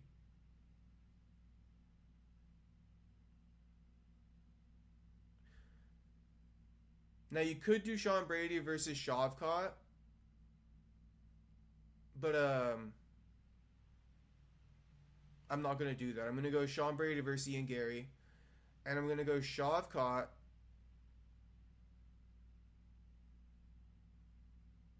versus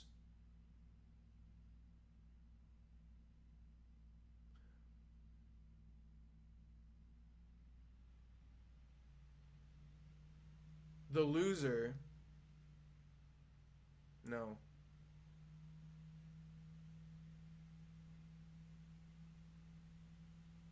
Shavkat's going to have to fight down like Peter Yan's fighting down for Marcus McGee, if that makes sense. So Shavkat's going to take on Michael Morales or Colby Covington. Or honestly, to what Soda Pop said, or Carlos Prates.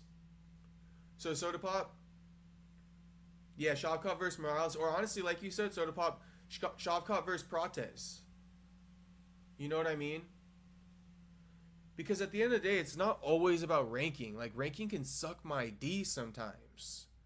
And, like, who wouldn't respect Shavkat versus Prates? We don't care. Like, that shit. Number one contender fight. Like, runner up for that. You know what I mean? Like, whoever wins that, you're right in the mix. We don't need the fucking number next to your name to tell us how to feel. Okay, Prates versus Neal. Prates versus Neal. And Shavkat versus Morales. Because, dude, imagine if Morales beats Rakhmonov. to the moon. Not really, though. Skill-wise, to the moon. Promotional-wise, still has work to do. Commercial been going on for like 30 fucking minutes. It's crazy work. Then we got Wonder Boy in there. Should he rematch Kevin Holland? What do we do there? Wonder Boy versus Gilbert Burns, another good rematch. Wonder Boy versus Colby Covington, I'd love to see that. These are just random ass fights that mean nothing though, so I could just say anything. Michael Venom Page. He's fighting at 185. Yes, we got the welterweight division booked. The best division in the UFC by far.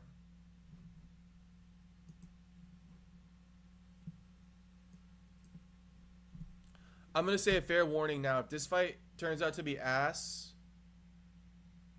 I'm going to take a break and go fucking eat something.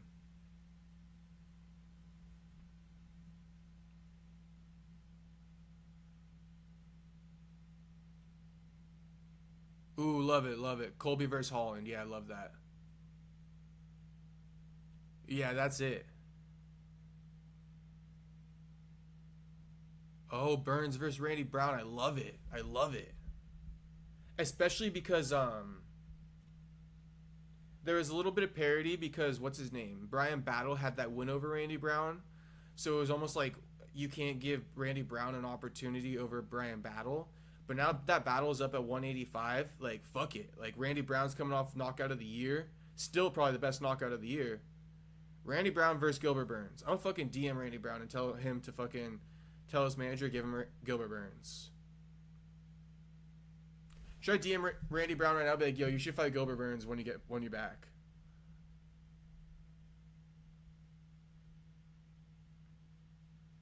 Oh, really? That's not official, though, is it? It might be, right? It might be official. That is official. It got announced a couple weeks ago, didn't it?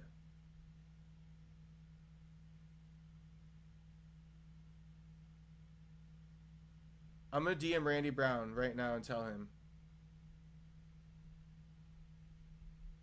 Yo, was on.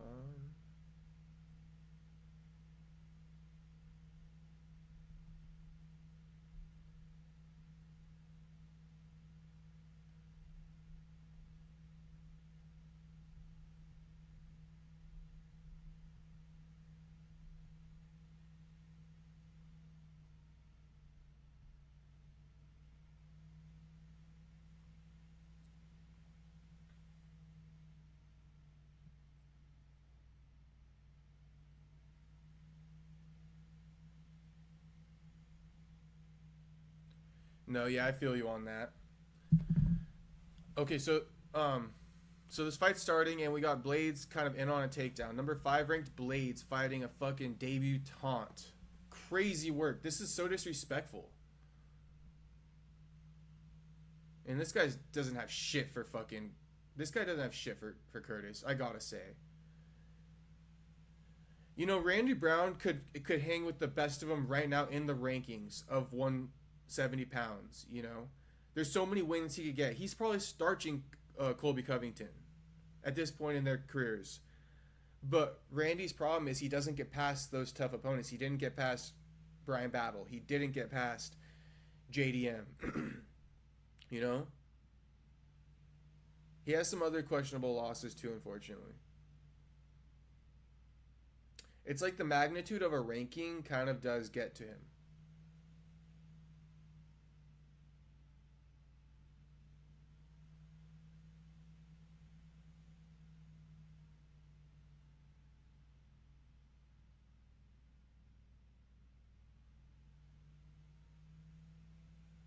So Curtis just kind of leaning up against him. Yeah, the next fight's going to be crazy. Bahamunda's fucking got a lot of techniques. And you already know Fiziev has a ton of fucking fancy-ass techniques himself.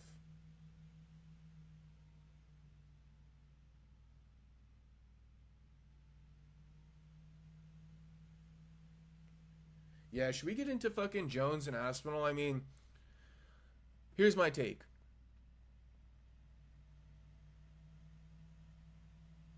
I'm trying to think about my take.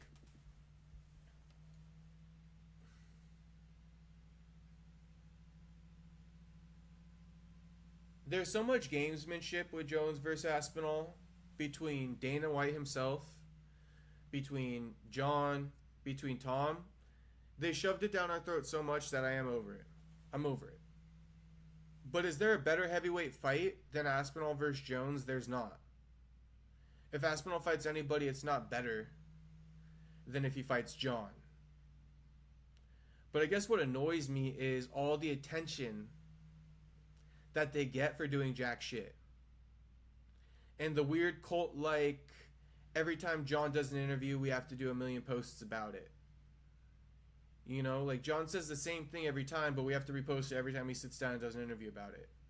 So they've almost tried to like do the whole industry plant thing, and like it made me just like not like it. Like, cause you gotta like something, it's gotta be organic. And I feel like a lot of their stuff, while they're doing a good job of getting a lot of headlines, subconsciously you can feel the inauthenticity. And it's like, you do all this just to fight. You wasted a lot of my time bitching and moaning about all this for no reason, just to make you more money. So that's what I'm saying. Like, it's a little bit of a selfish, you know what I'm saying, matchup. Just fight.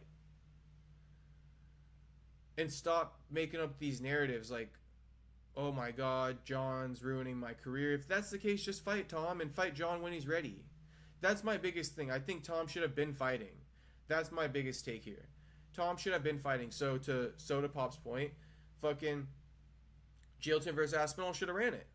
By the time that's done, by the time Aspinall is recovered and ready to go, that's perfect timing for John to be ready. Perfect timing. And Aspinall's been doing the same thing to fucking Cyril Gahn as John's been doing to him. You know? So, why not run it with Cyril Gahn? Why not? He's an easy dub. Why not? If he is.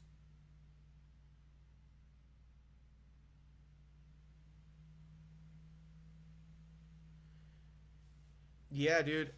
Honestly, I have a weird... I can't tell like what goes on with social media, because I was watching, or not watching, but I heard Joe Rogan did this podcast recently where he said that this woman who's like a social media expert on, you know, Instagram and X and all that shit, like 50% of the interactions online are not real. Like, it's generated. And as a media guy, like, I think some of the UFC stuff is generated, because if you keep up with whatever the, not even on John Jones's behalf, but if you were to just post about this weekend's fight card, right, about a no-name fighter, how do those posts do 1 million likes when that fighter's fight announcement won't even do that much? You know, and I think it's because of the relevance, and I don't know, maybe they're buying like fucking, they're deploying their bot farms to like, you know, fake hype up this card so that's not just like 10 comments under a post. So when you see all those strip John Jones, my thing is, how many of those are real accounts? Or how many of those are like creating this narrative? You know what I'm saying? I don't know much behind it, but I hear 50% of fucking the interaction on social media is like generated. It's not like people like me and you commenting. It's an interesting one.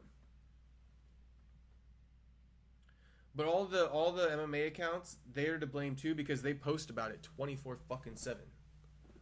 Spinning back fist, champ rounds, the Mac life, those are all real people.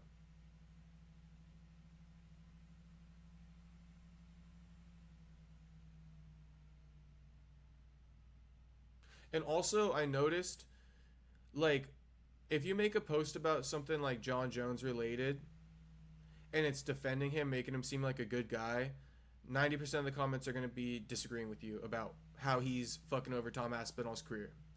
And if you make a post where you say John Jones is fucking over Tom Aspinall, then you're going to get 90% of the comments saying no, John Jones is the GOAT. He doesn't. He should be doing what he's doing.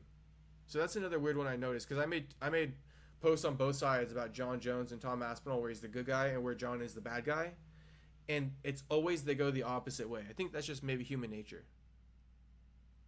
I'm not saying those are fake accounts. I'm saying more so like people are just more so people are more so inclined to comment when they disagree with you versus when they agree with you.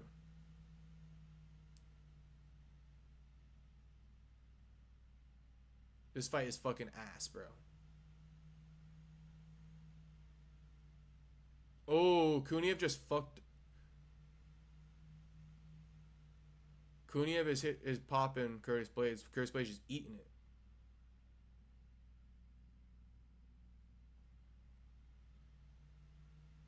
Curtis Blades always stays fucking putting that Versace print in his hairline. Yeah, this is terrible. Curtis is like really delayed. He's literally just eating the shots. He's not able to get out of the way with his Versace fucking print. So Blades goes to the barber and he's like, I'll take the Versace print.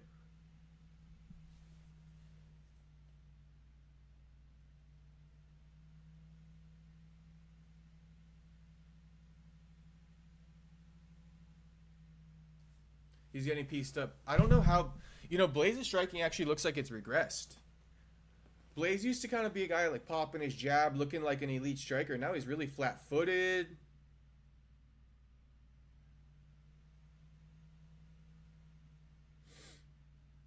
Curtis is getting fucked up.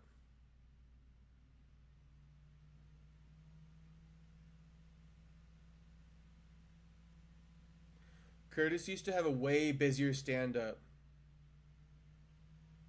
He's probably going to get knocked out. Curtis used to have a way busier stand-up. He used to level change. He used to pop out the jab. Yeah, Kuniev is returning heavy.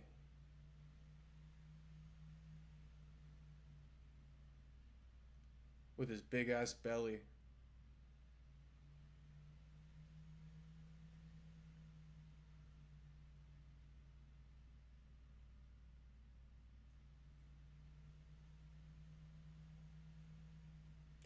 I wonder who Curtis Blades spars. That's a big question I have.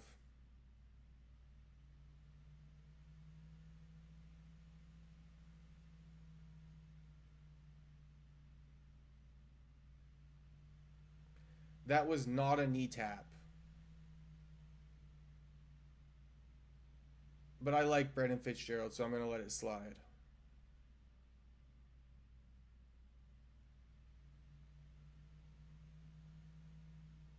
Okay, Curtis is looking a little bit better on the feet, but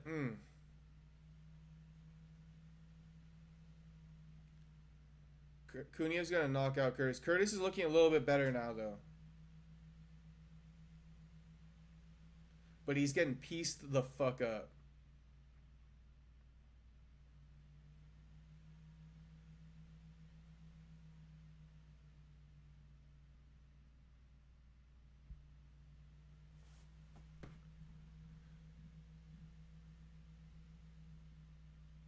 Yeah, but yeah, Blades was keeping it boring, but Blades is fighting back now.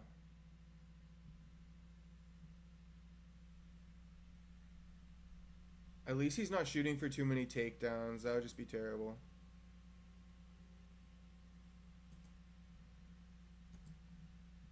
All right, we're gonna do a poll. Fiziev or Bahamondes?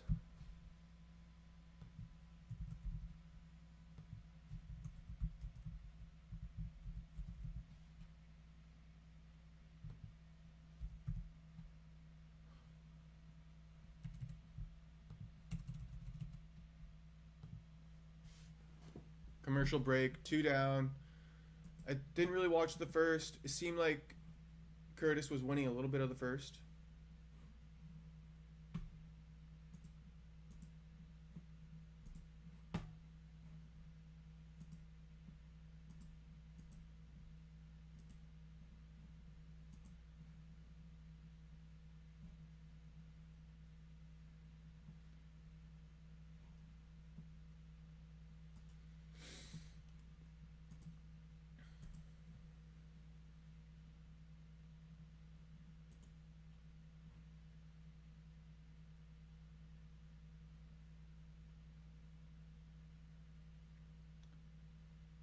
So round...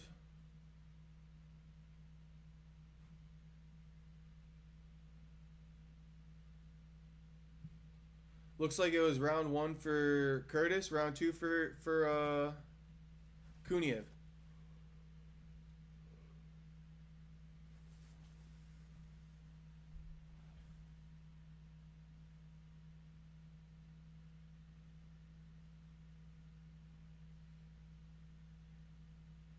Curtis, a little 2 to the body, couple leg kicks, more leg kicks.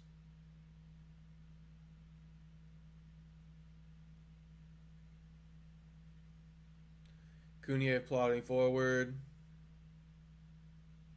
Lands a nice knee. Almost rocks Curtis Blades. Pretty much rocked Curtis Blades.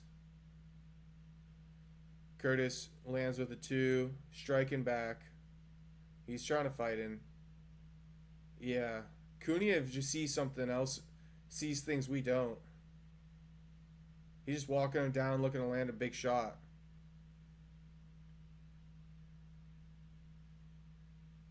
Dan Curtis looking beat up. But he has taken back the cage. He has taken back a lot of the range here.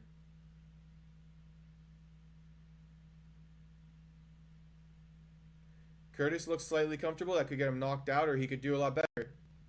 Let's see what happens. Ooh. See, Curtis lands. Curtis definitely lands.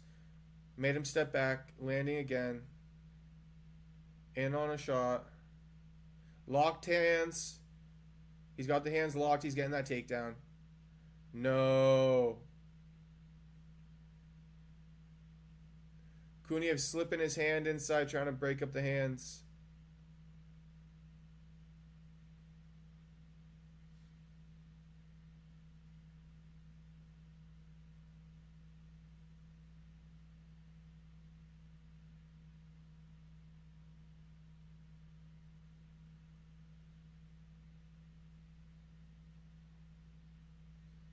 Curtis moaning while he has him in a clinch, kneeing him. Honestly, I got Curtis winning this round though, Soda Pop, I gotta say. Kuniev only landed the knee. Whatever shots Kuniev has landed, Curtis has returned and then some in the third.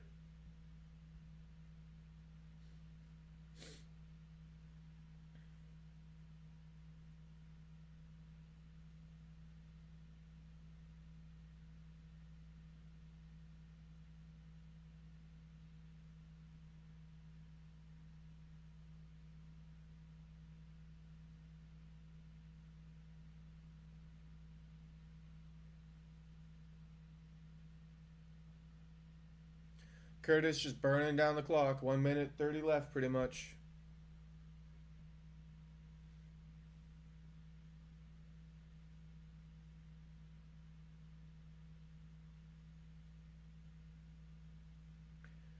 If Curtis won the first round, he's winning this third, and he's winning this fight.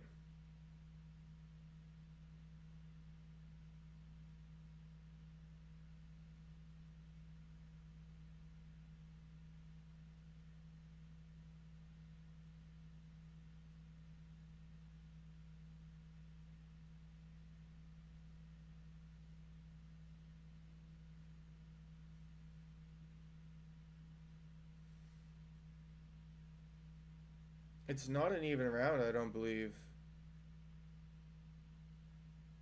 And I don't even care who wins this. Look at that. It's doubled. Curtis has fucking Kuniev doubled in strikes. And he's still out striking him. Just because Curtis's head like moves a lot when he gets hit, I mean, it doesn't really win you the fight.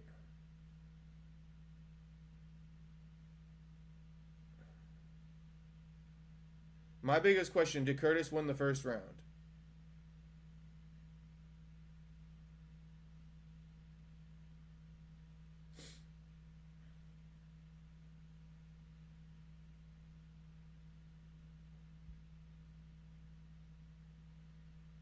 Curtis should have been fucking throwing those blows in the clinch earlier, but he's getting pieced up while doing it.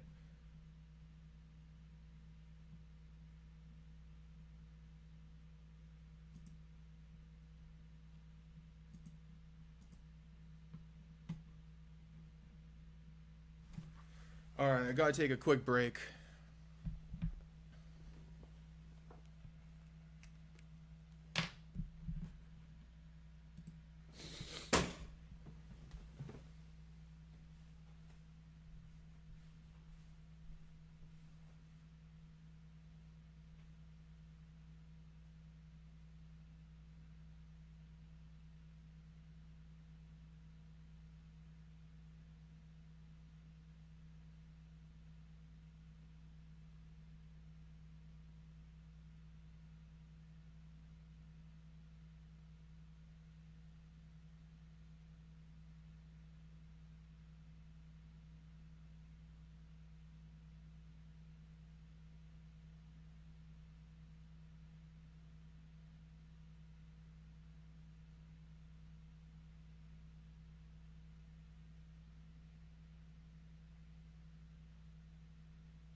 Before we get started on this co-main event, I must react to Curtis Blades' Octagon interview.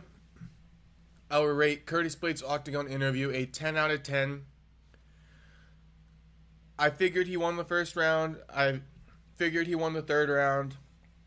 Easy, clear decision to score for Curtis Blades. I said Blades did not look like himself in that fight. He looked like his boxing was off. He usually has a lot more movement than that. He reveals in the post-fight interview he tore or hurt his MCL in the first round.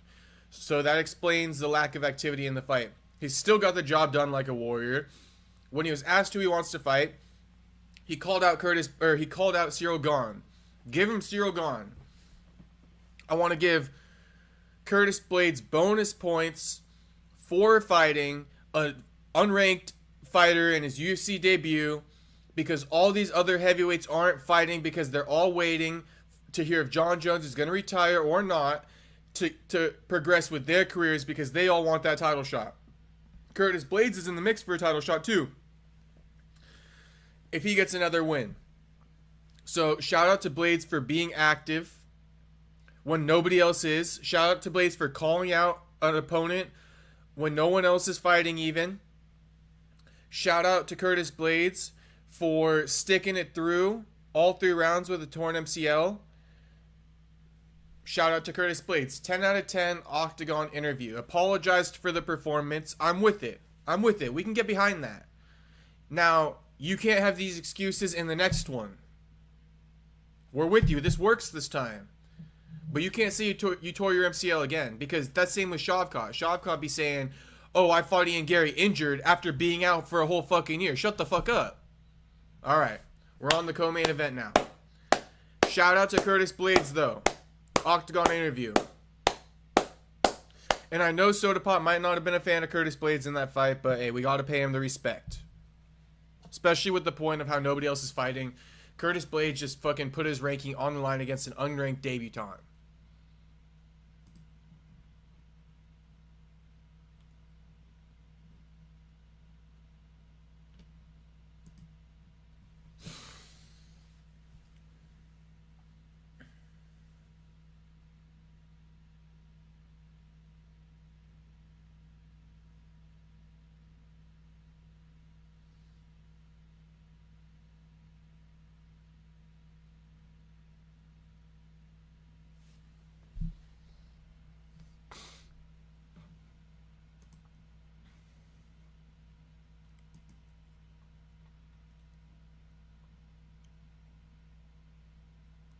Damn.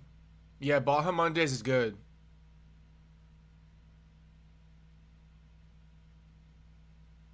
His haircut? Not bad.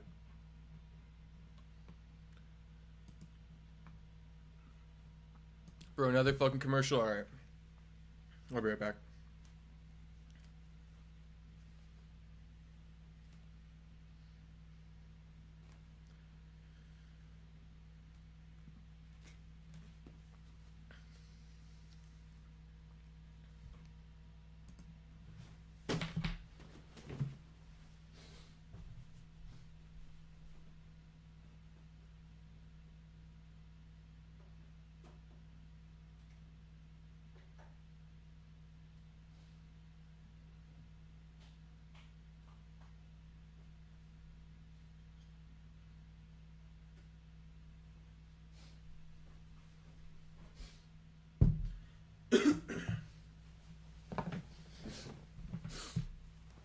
Hey, I meant to say this earlier, but there are, wait, let me make sure somebody's listening. All right, for sure.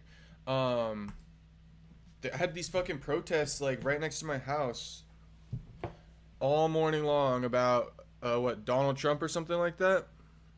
I don't know. I see all kinds of signs, but about no ICE in OC. I'm in OC, Orange County, but yeah, those people are fucking pissed. But I mean, bro, it's all like 50-year-olds plus.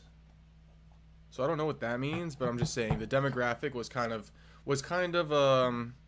obvious. Now, no offense, you're all good if you're 50 plus, but I'm just saying there's a lot of, they all look the same.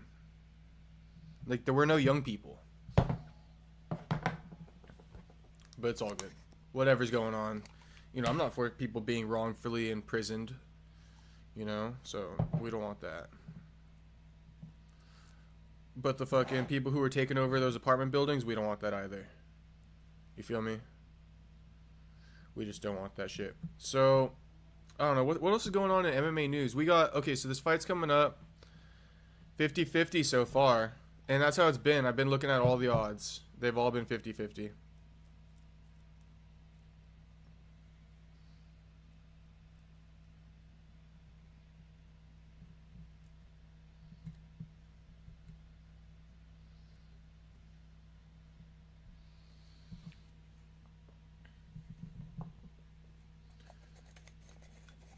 Man, I can't wait for this Jamahal versus Khalil fight. That's the biggest one of the night right there, obviously, but I'm just saying.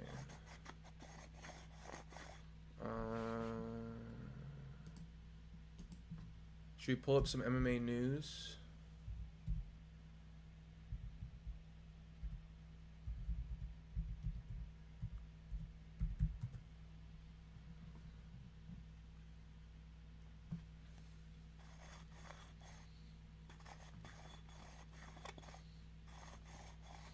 Oh, yeah, the new UFC deal. I figured that was kind of interesting, actually.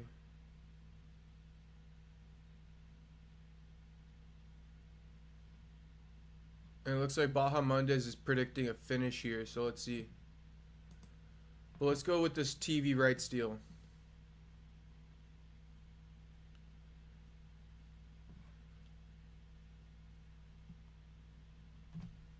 The UFC may not have brought a new broadcast rights deal in place until September, but multiple networks are definitely interested in doing business with the mixed martial arts promotion.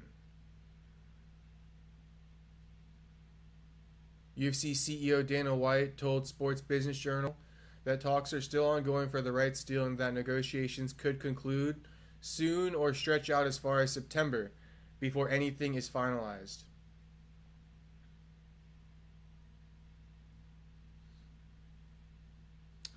Throughout the process, TKO Group Holdings executives have acknowledged the new UFC broadcast rights deal might be split up between multiple outlets.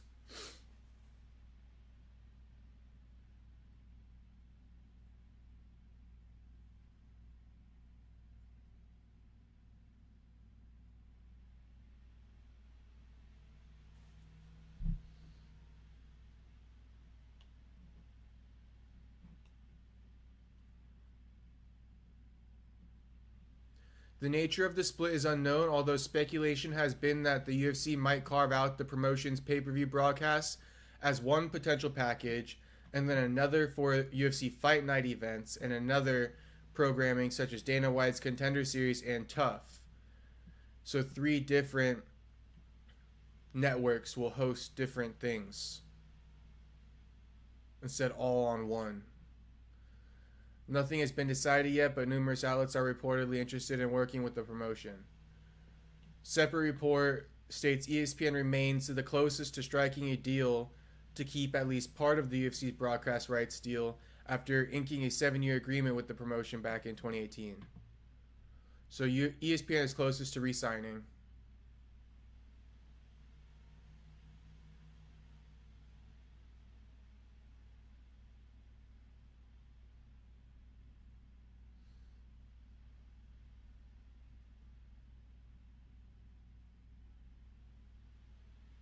So Netflix, Amazon Prime, and Warner Bros.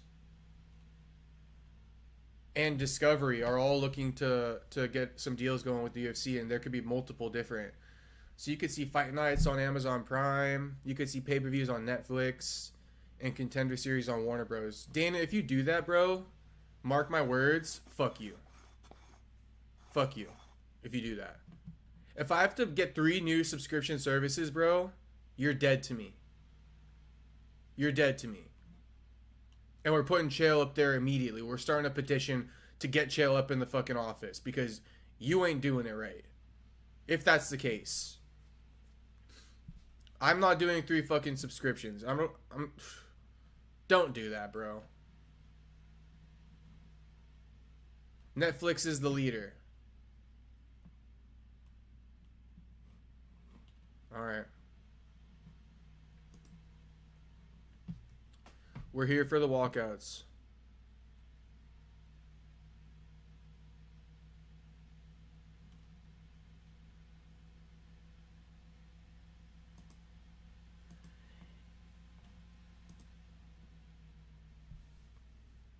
Yeah, bro. If they make it that complicated, fuck them. That's so fucked up. And as far as Royval goes, I did hear something about that. What's the story?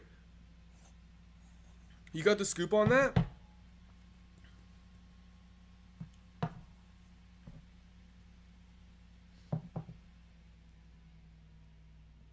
And wasn't that Royval's like home gym? Like he grew up there. That's like, you know what I mean? Like his coach was almost like a father figure. What happened there?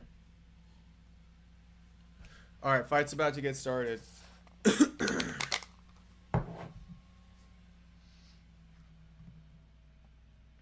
Rafael isn't from Azerbaijan, but he's rocking it. He's repping.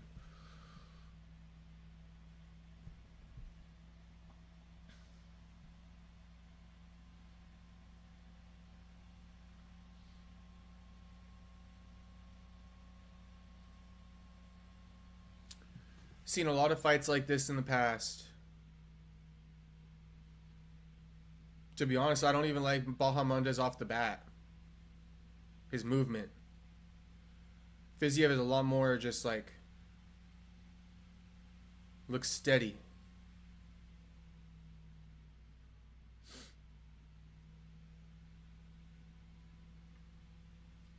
Can Bahamondes throw hands with Fiziev? That's what we need to see. That's my question right now. And it's not looking like he wants to throw hands.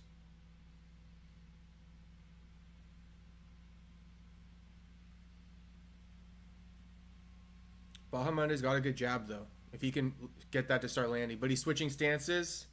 I don't like it. I'll take a look into it, Soda Pop. I heard about that though. It kind of slipped my mind. But I heard about him kind of voicing it in the last fight. Saying like he's in a better place now and shit. We gotta find out.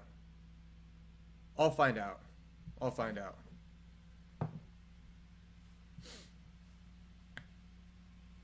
People always leak details in the fucking comment section, so all it takes is one post about it and we'll find the answer.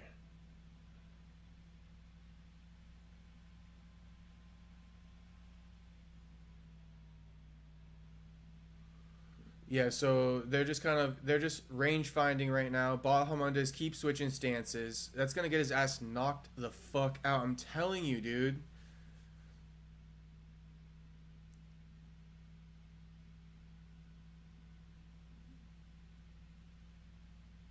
See? This guy switched stances like 10 times in like a minute. When he switches again, watch him land a body kick. See? See Fiziev fake that kick? Then he's going to force him back to that side and then open him up there. See, he keeps switching stances. He's scared. See what I mean? You cannot be doing this. Bahamondes is literally copying Fiziev. He won't fight him when in an open stance.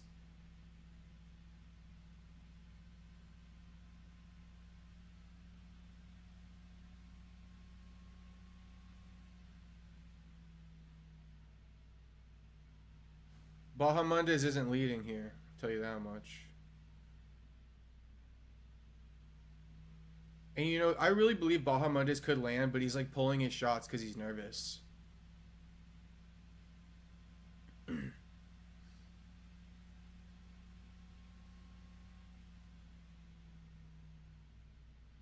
Bahamondes just switched stances like 3 times again.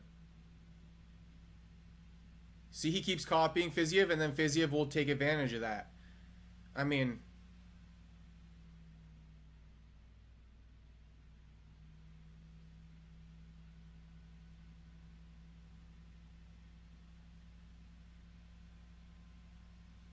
See, even now the commentary's picking up on it.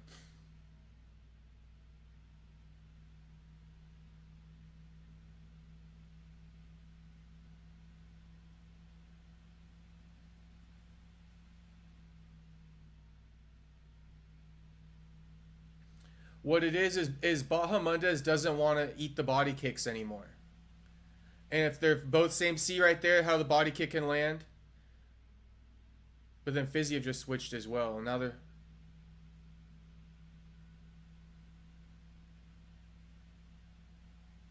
Because Bahamondes is nervous.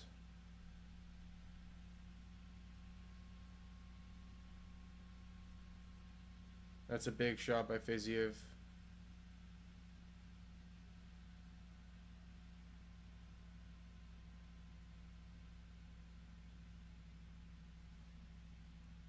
Bahamondes isn't even throwing his shots like he really should be. I'm going to just be real.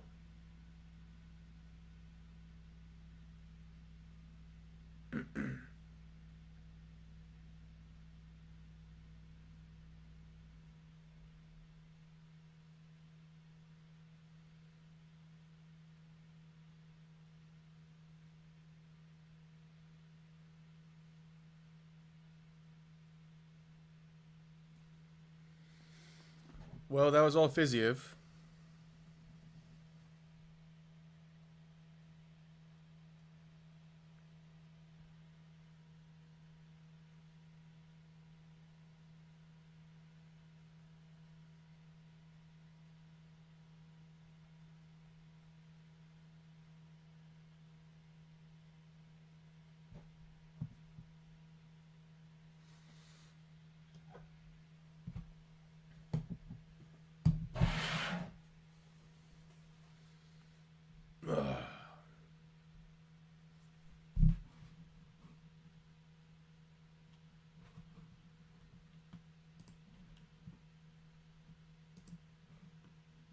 Co-main coming up, boys.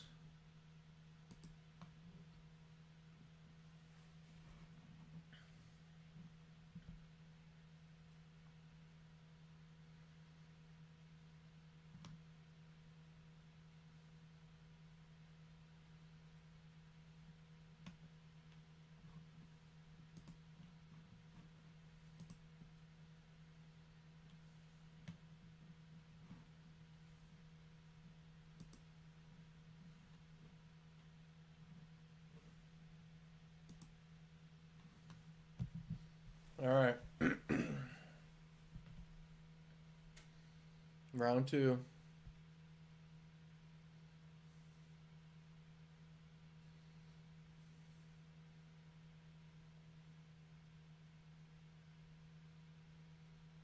Bahamondes shooting for a takedown is not what I expected. And this guy's so tall.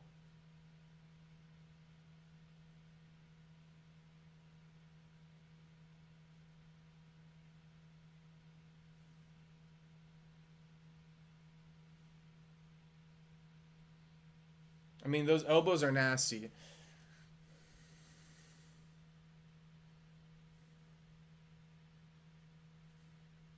Let's see it, Soda Pop.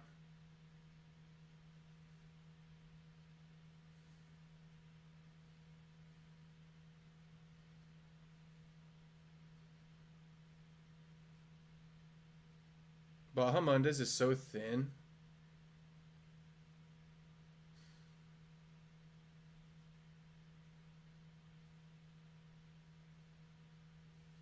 Nasty elbow.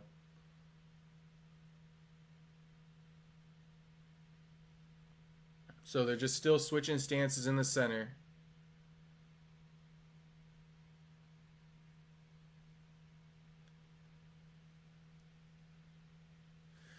Pretty even round so far. There's not really a winner yet, I would say, through 2 minutes. Bahamondes landing some knees. He needs more of that activity, that type of activity. Leg kick from Bahamondes.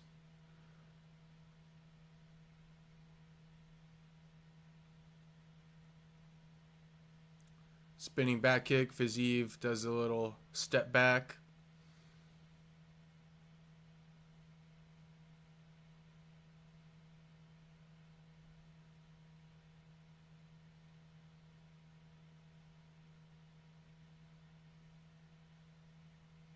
Damn, Fiziev just slips 2 fucking kicks. I think Bahamondes is like 0 for 8 so far on strikes in the last couple minutes. Keeps missing.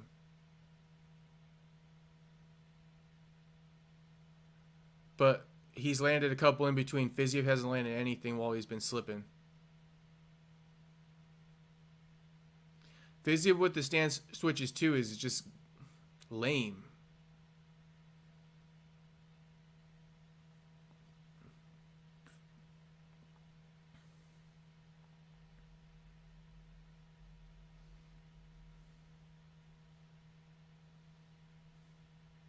I think Bahamondes is winning this round.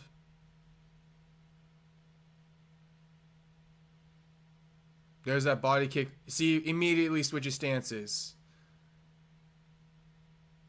Then he tries one. It's always open. In the open stance.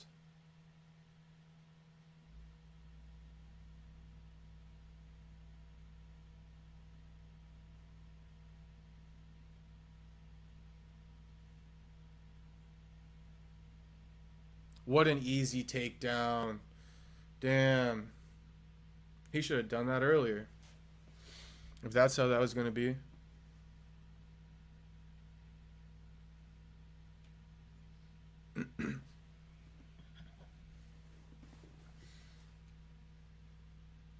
Damn. He doesn't have a guillotine.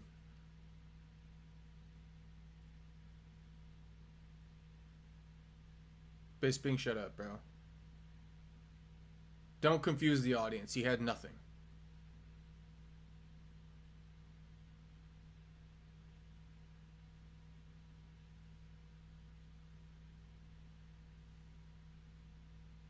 Damn. Bahamondes is honestly having an IQ just like fart, in my opinion. And this might be something to show for his career moving forward. Just, unfortunately, you know, you gotta also have that toughness. And going up for leg locks when you're a striker, it's just not giving a good vibe right now for Bahamondes. Oof.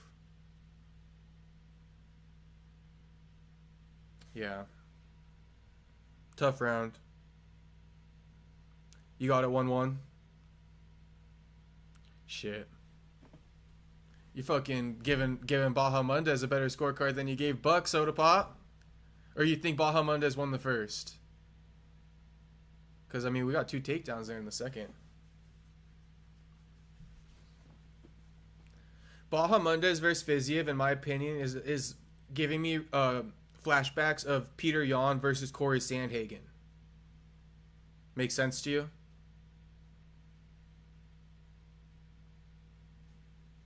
It's like there is a skill gap, but it's more so Bahamondes respects Fiziev too much. And he let him get him to the fight. You can't let a guy like Fiziev get into the fight from the get-go.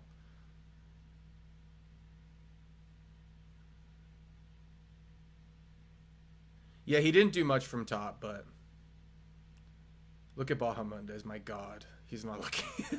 All right, let's go. Let's go. Round 3, we'll see what happens here.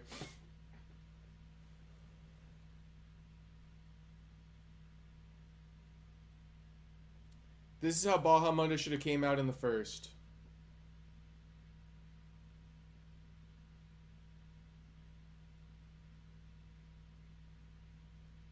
This is how Bahamondes should have came out in the first. You see the difference?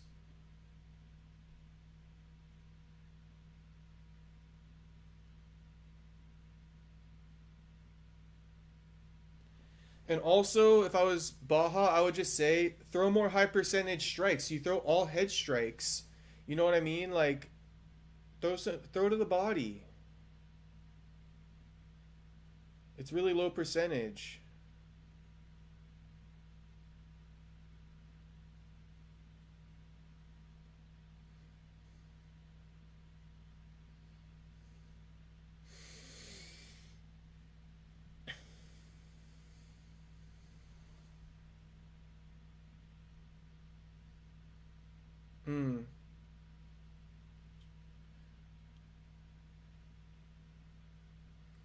So Fiziev kind of just piecing him up right there in that little exchange.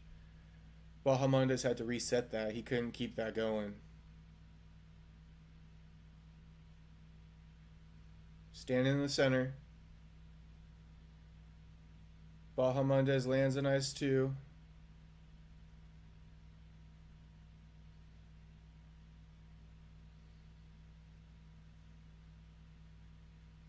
Bahamondes is landing.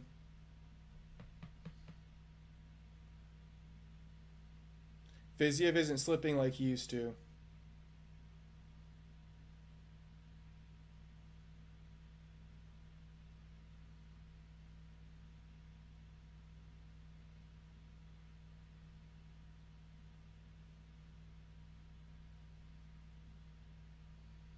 How many times are you going to throw that and miss? Goes for a takedown, pulls guard, Vicente Luque style.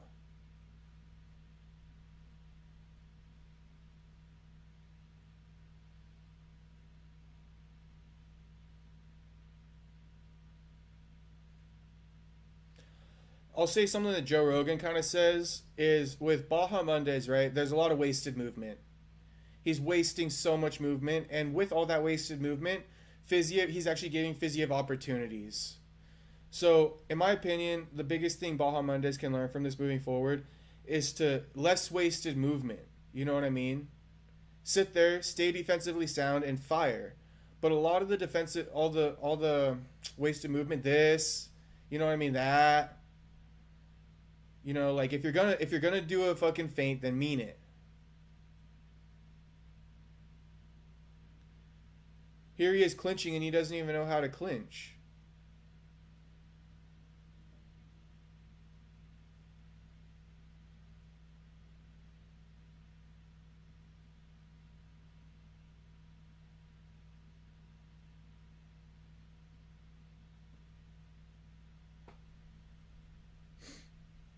Minute 30 left. Bahamondes has Fiziev on the cage, but it's been all Fiziev in the third. Minus a few good shots from Bahamondes. Yeah, Felder saying the cleaner shots and everything too. That's what it is. Bahamondes is decent, but he has a lot of wasted movement and he doesn't mean it when he lands. Now he does, but he didn't early on. It's like he was sparring. Bahamondes is making this round a lot closer. Fiziev with another takedown, though. Probably out of desperation, but he gets it.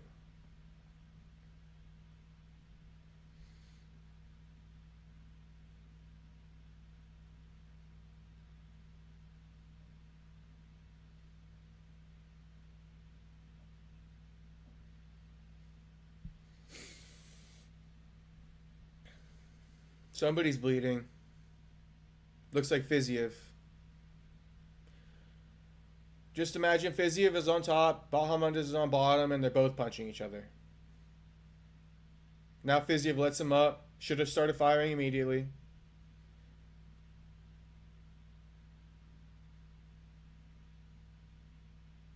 See what I mean? Perfect example of what I was trying to say. Bahamondes goes for fucking stupid ass leg locks and ends up getting mounted. Why? Because he doesn't know what he's doing. Retarded.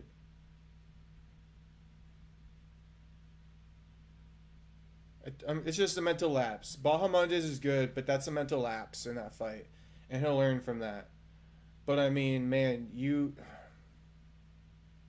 Yeah, 2-1. Bahamondes will learn from that, but that wasn't what you want to see. He'll be better. He will be better. Now we got Fiziev. Who's he going to call for? We'll find out.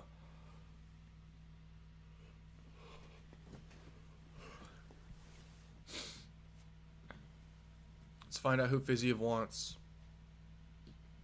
Oh, and I mean, shit, all the fucking... I forgot to release the poll.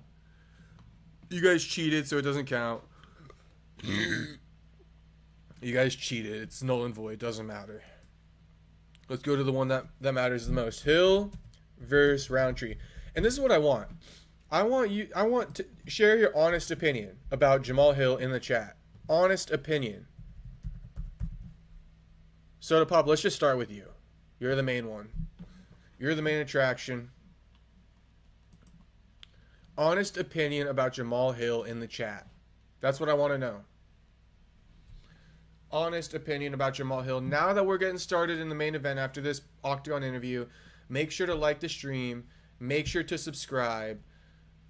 Content coming at you every day of the week. Monday through Sunday. Twice on fucking almost every day. Let's go.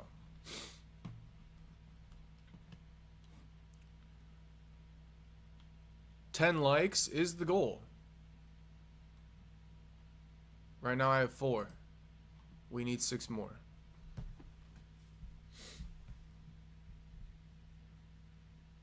Bahamundes quit that shit. You lost that shit terribly. I think it's 3-0. Soda Pop gave you 1 round. Now you're clapping. I thought you won. Bahamundes will learn, but he's a little bit of a mental weak guy. You can tell. You can tell. That fight was less close than Buckley versus fucking Usman. Alright, fine. I'm not going to say that. But you know that's how I truly feel.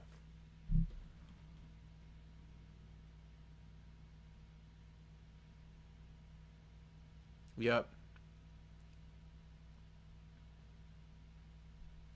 Honestly, Soda Pop, that's spot on.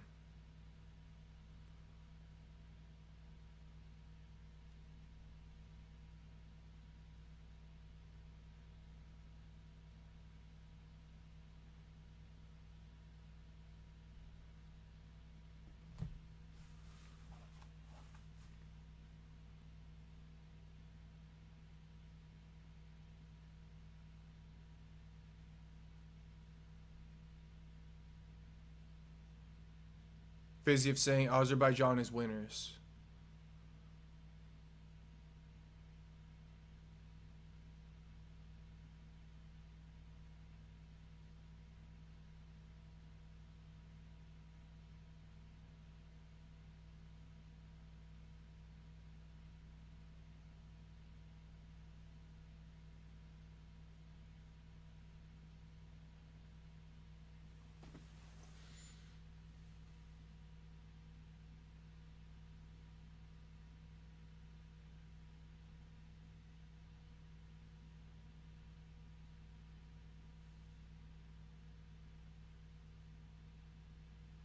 What goes on in Azerbaijan? Is it like a bad place or something? Why is he saying like these people deserve all this?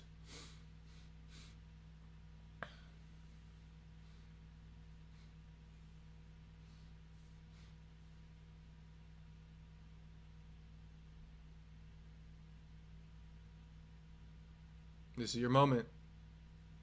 You don't know. Oh, God.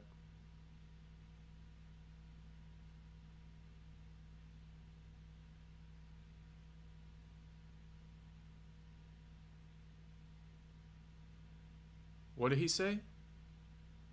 Something about Iraq?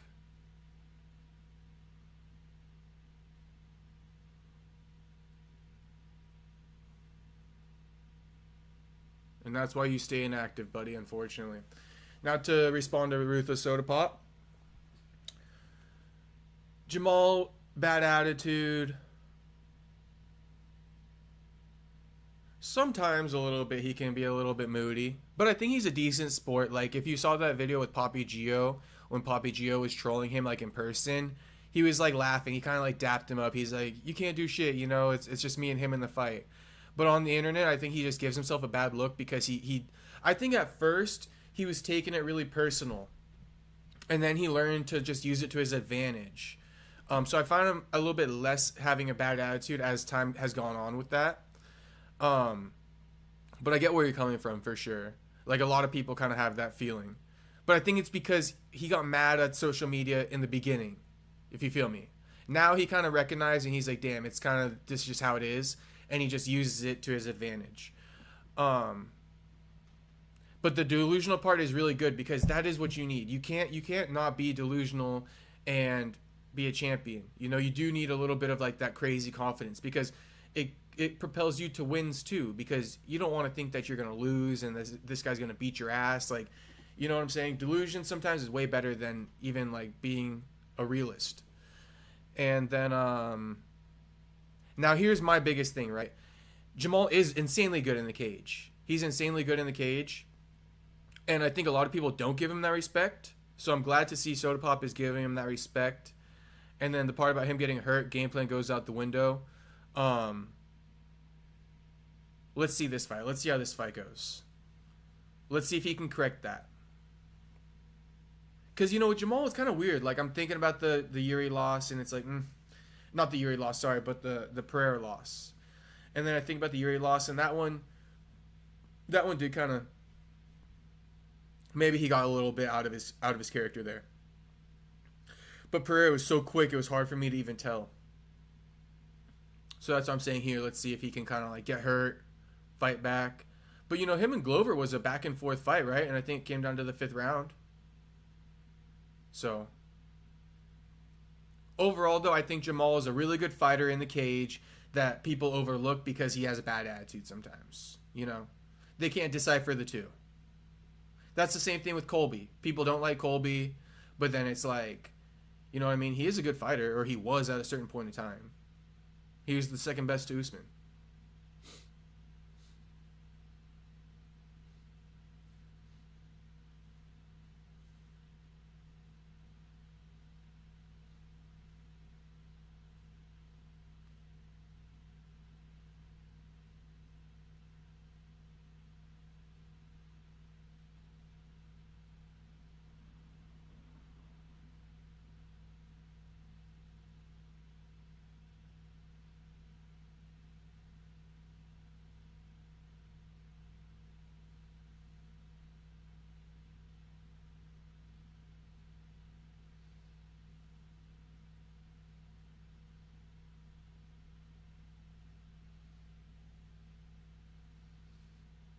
No, Jamahal Hill gets slept on heavy, bro, but he's real good.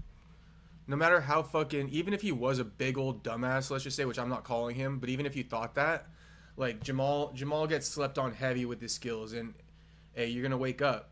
If you sleep on Jamahal, you're gonna wake up.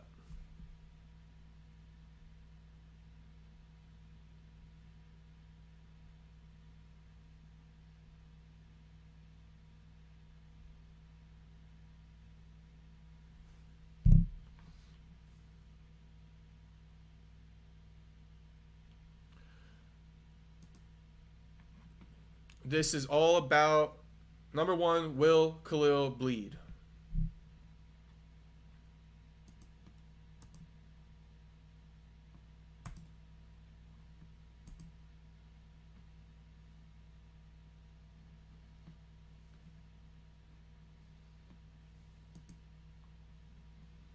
Let's go.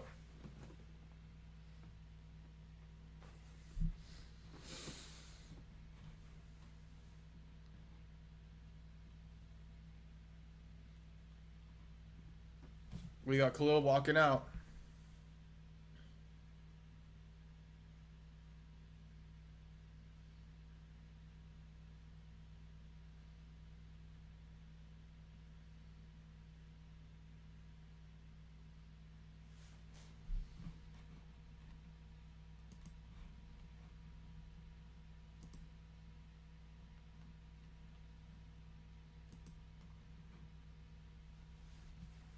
Khalil's walking out. Let's go, Jamahal. Doctor might wake up Khalil. We'll see. See, that's the thing about Khalil. I was saying, like, Khalil just has that ultimate equalizer. You know, he's good if he can use that. But let's see what happens here. If people think that Khalil is a better all-around striker than Jamahal or MMA fighter, I'm just kind of wondering. Like, I feel like Jamahal is the better MMA fighter. I feel like Khalil has the equalizer. Plus, he's decent on the feet. Let's see. He gets hyped up for his Muay Thai, though. Looks like this is how you wave in Azerbaijan. He was doing this. Like that. That's kind of odd.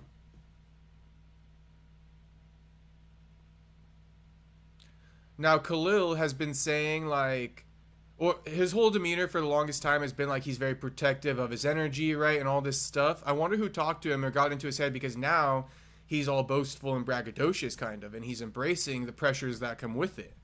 So we'll see. We'll see how he deals with this whole new thing.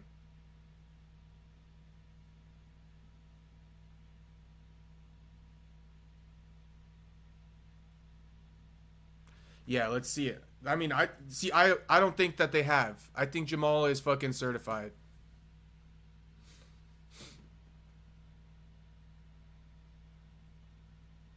Although that was a bad loss, you know what I mean? But that was Khalil's coming off a bad loss too. They both crumbled in the last one.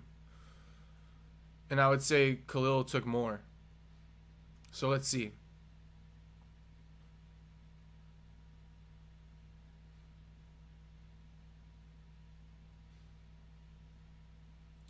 Now I see people hating on Khalil shorts, and I'm not here to hate on Khalil shorts by any means. But my thing is, why did Khalil get the shorts and Jamal didn't as a former champion? That's my thing. Because if we're talking about deserving, Khalil deserves it less than Jamal. That's what I'm trying to say. Someone got an answer for me there? Because I don't think Jamal has custom shorts. Maybe he didn't respond to the email. I don't know. What up, boys? If you're tapping in, make sure to like the stream and subscribe. We have a bloodbath about to go down.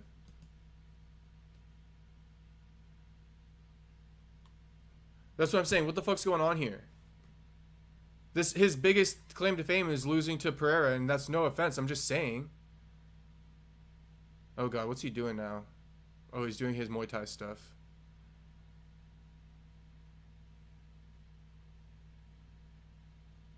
Does he always do this?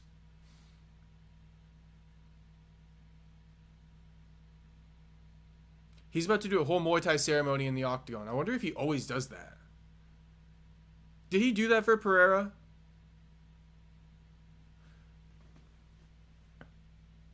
Yeah, welterweight go Usman didn't get shorts. Like, and then I see people being like, you know, it's cool, like it's everybody should get shorts, but it's like that's not. I don't think that's what the argument. I think people are just saying like, why does he get them and other people's don't?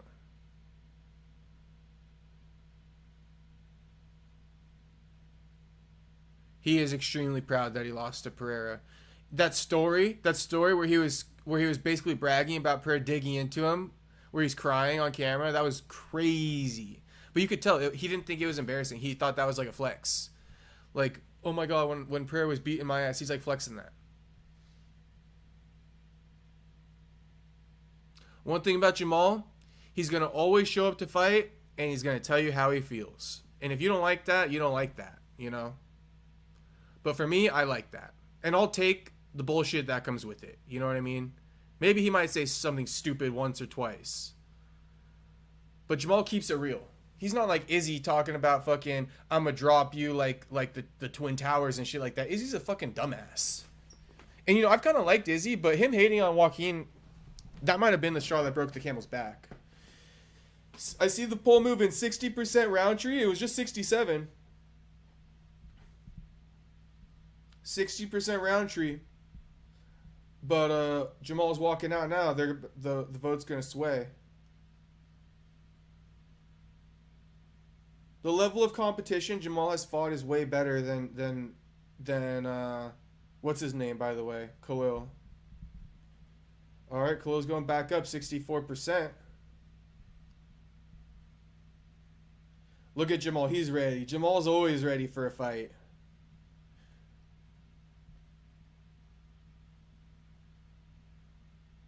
Let's go, Jamal.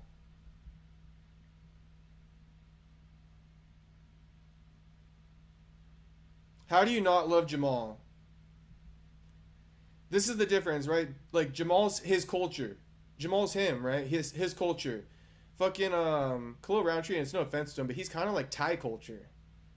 Like he ain't Thai, you lived in Thai, but like be yourself, bro. Be your culture. That's what we really vibe with, you know? Like I'm not black, but I like him fucking being himself. I like it when Max Holloway talks his broken ass Hawaiian English. You know what I mean? That's my favorite shit.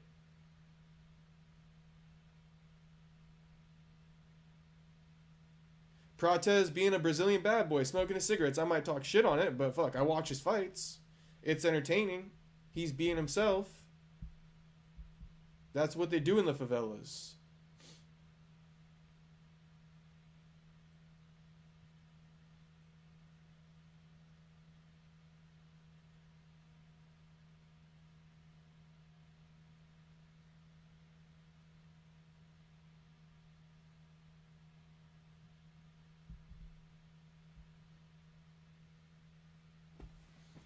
Sweet Dreams Nation.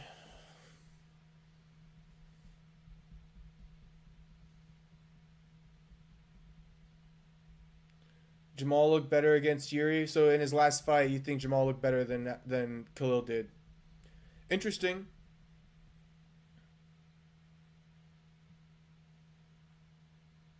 I think this was going to happen if you talk about their last fights. Khalil's going to come out guns blazing like he did with Alex, and Jamal is going to have to weather that. Jamal is going to have to kind of, you know what I mean, nullify that. So let's see what happens here. Oh, is this why Khalil's kind of like big dogging Jamal because he's like a year older than him? I've never seen Khalil big dog anyone as much as I've been seeing him trying to big dog fucking Jamal. Like big bro him. But, you know, Jamal's got that number 4 ranking, so. Fucking neck sitting in this gosh dang chair. It's all good. All right, main event. Fighter is getting called out. We've been sitting here for a hot minute just waiting on this. Let's go. Rountree fucking bought a new house in celebration of the loss, I'm sure. Like sometimes, right? If I get some big accomplishment, it's like, fuck it, like we're going to In-N-Out. You know what I mean? We're going to Sizzler. And for Rountree, I think when he lost, he's like, I'm buying a house. Not literally, but I'm sure he bought himself something nice with that fucking money.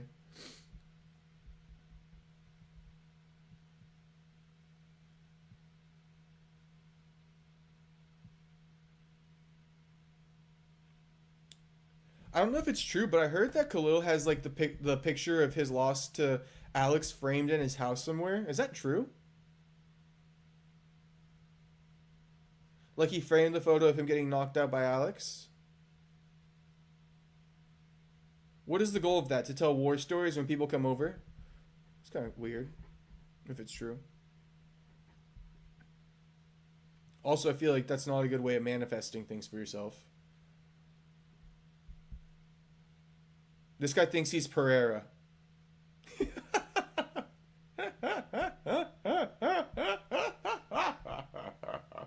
Why does Khalil take on the personalities of the people that like get involved in his life? Look at him, he thinks he's Pereira.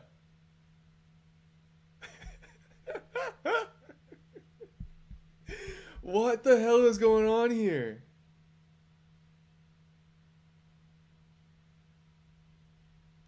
I'm going to start calling Khalil the Thai Brazilian. Rountree. The man of the hour, Jamahal Hill. Let's go.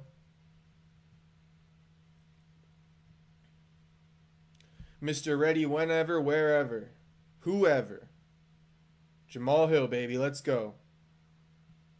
I'm not even rooting for anyone. I just fuck with Jamal. Jamal's kind of like my guy. Yeah, he framed the bloody shorts, right? If like, come on, bro. Like, you don't want to fucking glorify your failures in life, and a loss, you know, it's a win going to that title fight, but it's a loss. You know, you don't want, like, why not frame the shorts you won in? You see what I'm trying to say? That's better fucking luck. Celebrate your wins, not your losses, bro. Be thankful for the losses.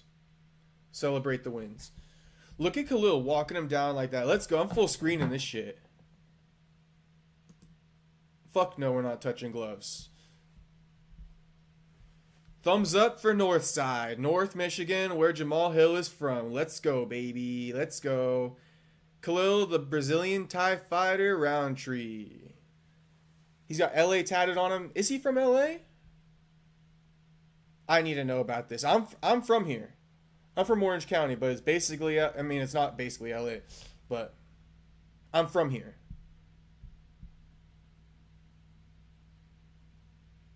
What the hell's going on with Khalil? He just has the weirdest opening stance ever. Khalil is nonchalant. That's Khalil. He's trying to be nonchalant to fucking Jamal. Yeah, yeah. Khalil is trying way too hard. He thinks he's Pereira.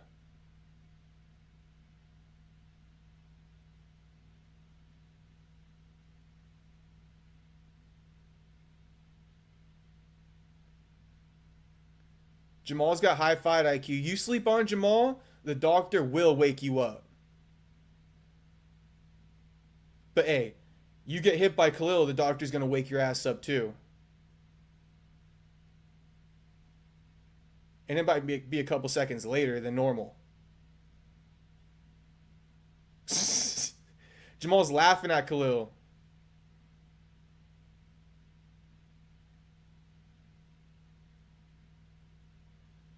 So Jamal Jamal Khalil exchanging a couple leg kicks, exchanging a couple jabs early. Both feel both landing big leg kicks though. Jamal's got a smirk on his face on Khalil. Jamal kind of got a little Philly shell. Khalil's got an old high guard, high and tight guard. Khalil is doing something smart by jabbing to the body, just like Felder just said. You really use the body to open up the head. Khalil kind of getting Jamal to step funny.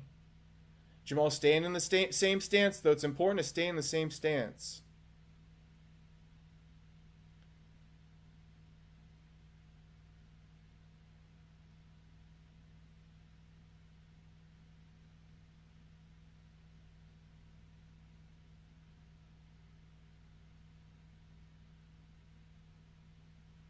Jamal with the two to the body. Khalil with a lead leg kick, lead inside leg kick, jab to the body, rear leg kick. Jamal returns with another leg kick, sweeps his foot out. Khalil's manning the center of the octagon right now. Jamal misses with the two. One shot ends it. Jamal kind of like leg kicked him, but Rountree checked it. Two to the body from Jamal. Rountree tries to counter with the right hook and gets blocked.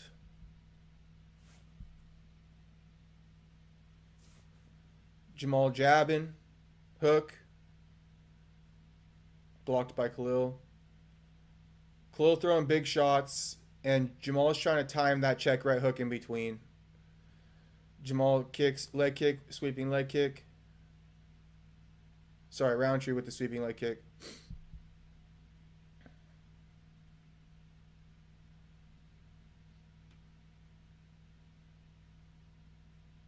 Jamal sweeping leg kick on Khalil. Khalil returns with a harder leg kick. Let's see if Jamal does use that head kick later on. They just got in somewhat of a big exchange. Not much happened though. Jamal seems like he's good now though. I think Jamal is ready to turn it up. I don't know if it's because the leg is compromised. I think it might be because the leg's compromised. He's switching stances now. And if Khalil's smart, as soon as Jamal plants, he's going to fucking throw that leg kick again. Khalil just counters with a big overhand left every time Jamal throws a leg kick.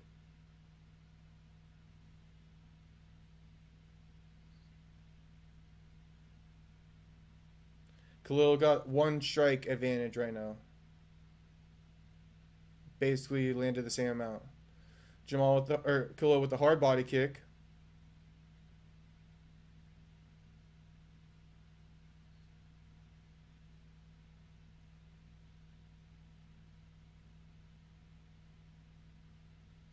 Jamal's still fighting in the orthodox stance, which he doesn't want to.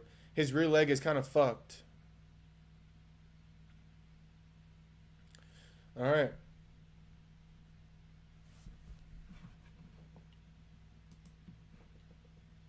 Let's pull up the striking numbers on that round.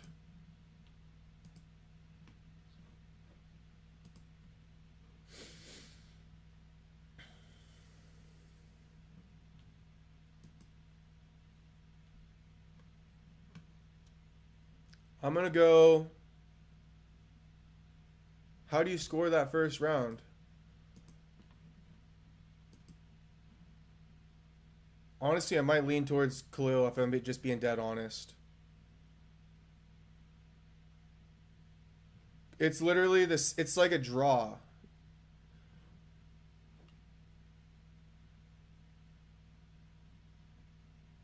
$15 strikes to 16 strikes. 15 of 29, 16 of 30. It's like a draw. I do think Khalil won that round, though. Just my opinion. All right, Soda Pop goes 1-0 Jamal. Close round. Close round. I just think Jamal, with the switching of the stance, I think his leg got a little bit more compromised. Or at least he showed it.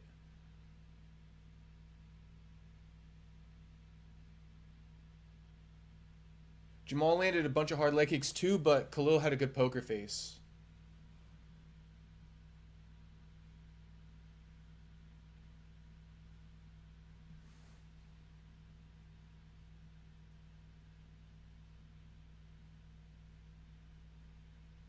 See, they're turning it up. See, the leg kick has Jamal rushing.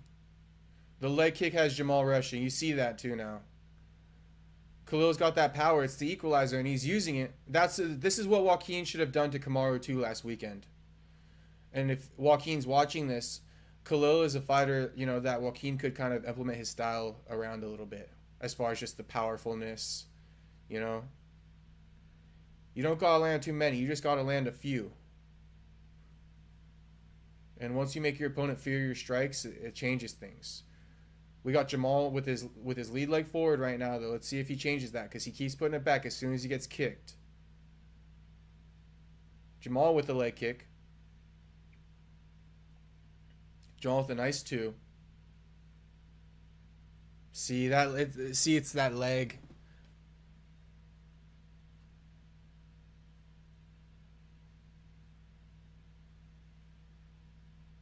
Jamal can't fight on the other stance, though, and he kind of knows that. And that's why Jamal's pressing.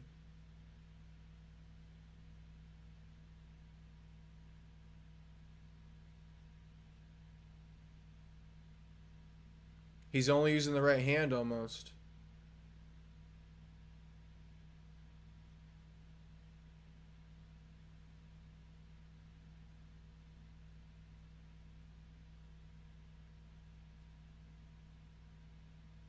I'm starting to think Jamal might have broke his left hand.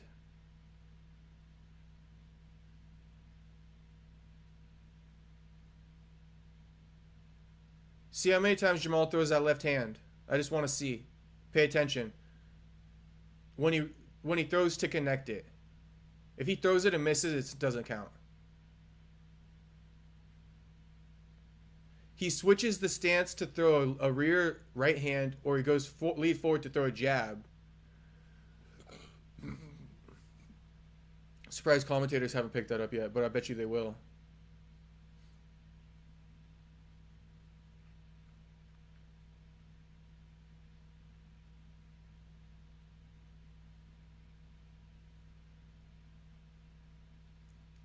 It could be a forearm issue for Jamal or a hand issue.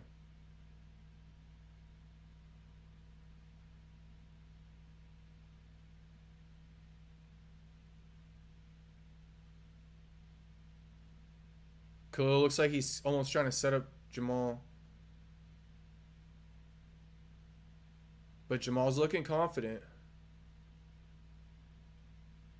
And Khalil's not throwing as many leg kicks as he was.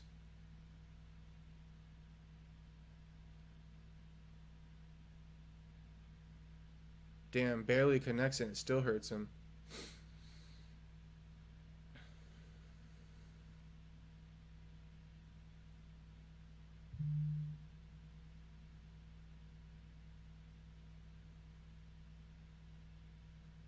Khalil's just kind of like pacing around the black line of the octagon, and Jamal's just following him.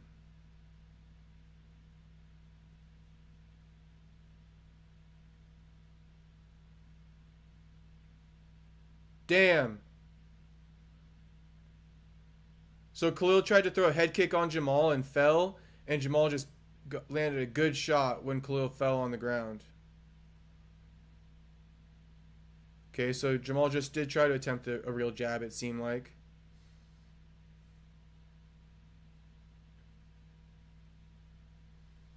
But he throws that jab so light, and the way he's holding his left arm, it just looks bad, bro. Oh, he did throw it there. Okay. Leg kick again.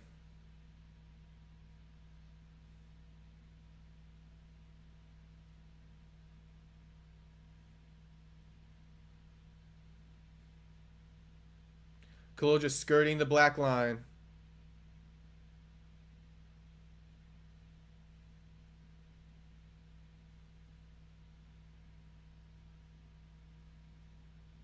Khalil's kind of weird, I'm not going to lie. Khalil's just kind of weird. Odd character.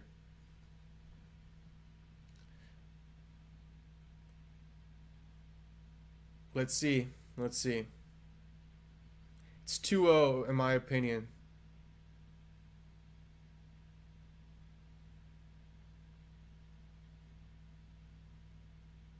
My thing is, it almost seems like Khalil is making Jamal, like trying to get Jamal just to follow him.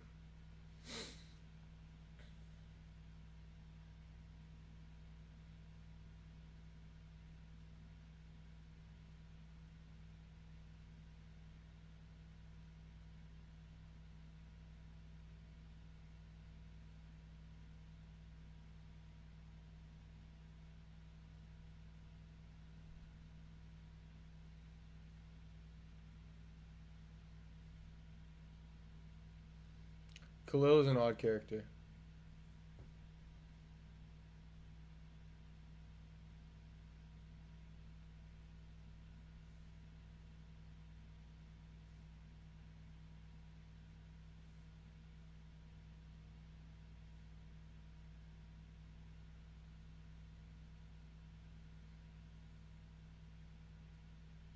So Jamal coming out in a opposite stance than he's used to fighting in. Khalil coming out bouncing, almost like a whole new fighter. He's not backing up right now. He's got his pants up, though, to his fucking belly button. My man is thick.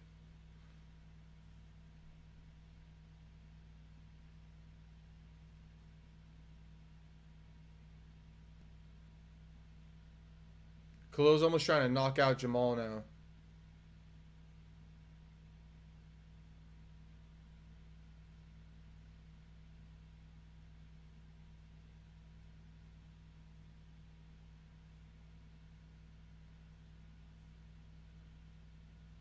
Hmm.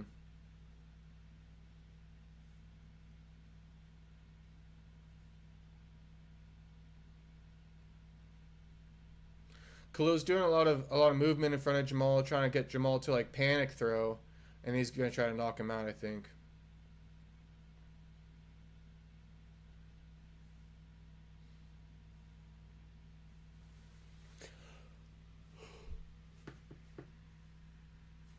But this first minute and a half is kind of boring.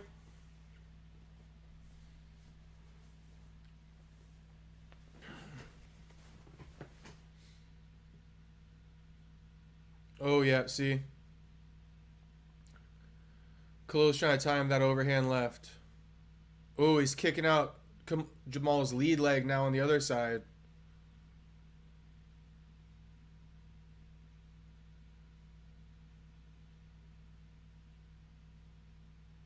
Jamal throwing a head kick there.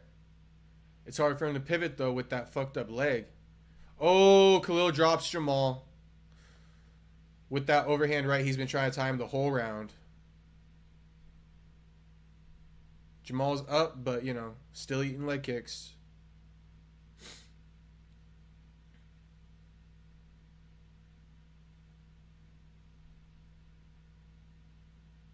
Ooh, Khalil lands that nasty little, like, front kick to the fucking MCL, like the front of the knee. Did Cannonier fuck up Robocop bad? Oof. Khalil's trying to like fuck up Jamal's knee. Why is Khalil so weird? Like Khalil seems like he's got a real vendetta in this fight. Like I'm gonna be real, it seems like Khalil even wants this fight to go all rounds to beat the fuck out of Jamal for whatever Jamal did to him.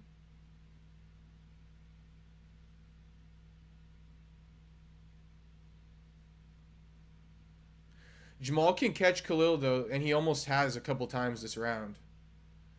Because as the commentators just said, Khalil just fucking swung out of his shoes.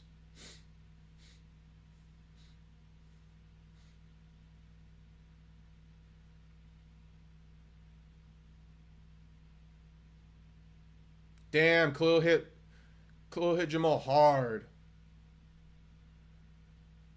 Jamal's eye got stuck. That's how hard Khalil just hit him in the fucking face. Now his leg kicking his ass. Khalil's a nasty fighter, man.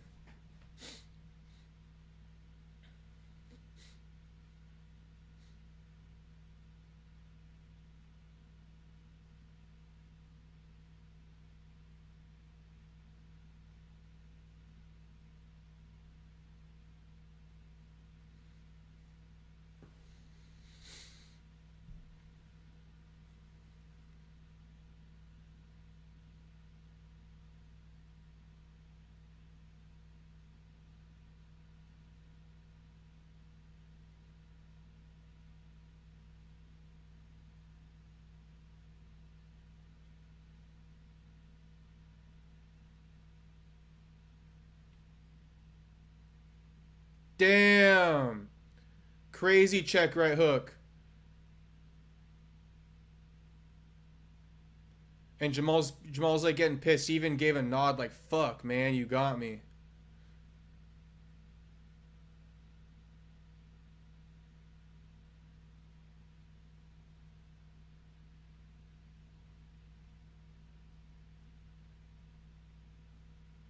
Damn, look at that shin. Well, this is the time to do it if you're Jamahal Hill, to come back.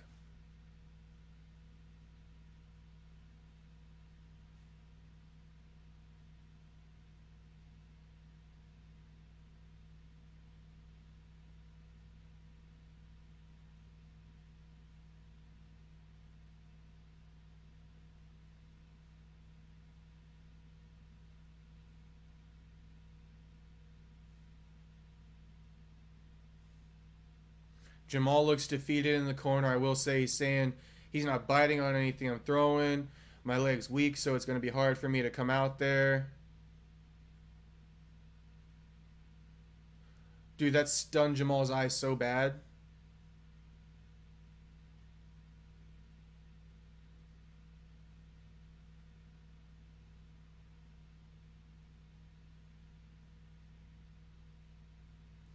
If you ever played the UFC video game, Cannonier is doing this thing where like he hates Jamal. Like he's punching Jamal. If Jamal gets rocked to the head, he doesn't want to finish him, so he'll just leg kick him. And same thing, if Jamal's leg kick gets fucked up a little bit too bad, he'll just hit him in the head after that. He doesn't want to finish him. He's literally trying to punish the fuck out of him. Which might be why, you know, Khalil got his ass beat so bad by Pereira. I think Khalil has always been like this. He always likes to beat the fuck out of people, like bad. But it is what it is. This is the sport. I'm not trying to hate on it. But, you know, this is how Jamal feeds his family, too. So, if you just beat the fuck out of a guy for 5 rounds, you know, you really just knock him out if you can. Damn, Jamal looks really bad. That little fake leg kick looked really bad.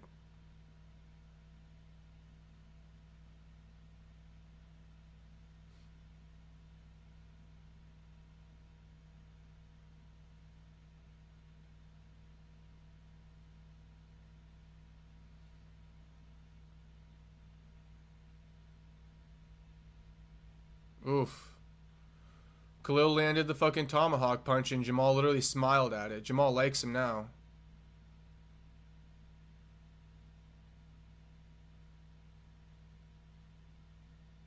crazy how Khalil's kind of fucking up Jamal so bad that Jamal kind of like wants to be cool now.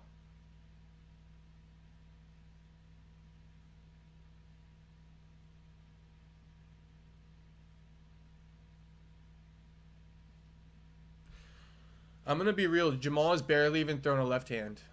Damn. Left hook to the body, or no, right hook to the body, left hand up top.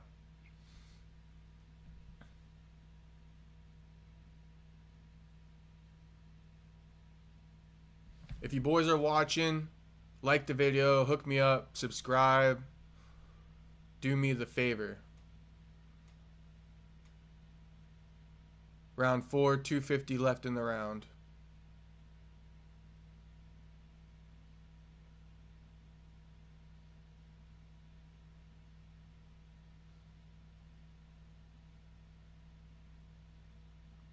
Okay, Jamal is throwing the left hand, but it's just not that hard.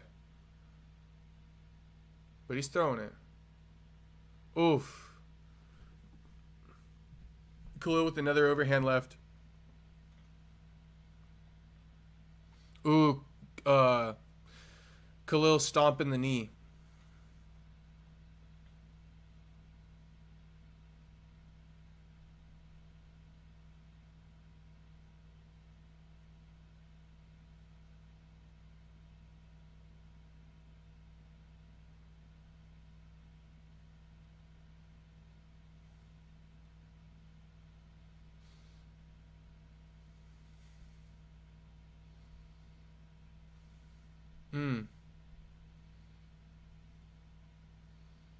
Roundtree just, you know, staying busy. He throws things to land the big shot. Like, he just punched Jamal's chest about, like, 10 seconds ago.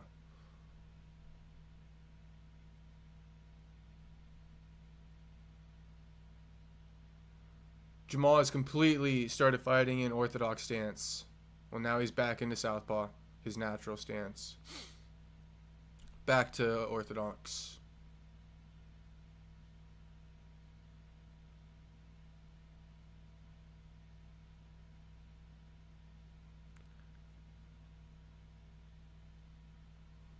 Yeah, they're not doing anything in the middle of the octagon. A minute left in the round.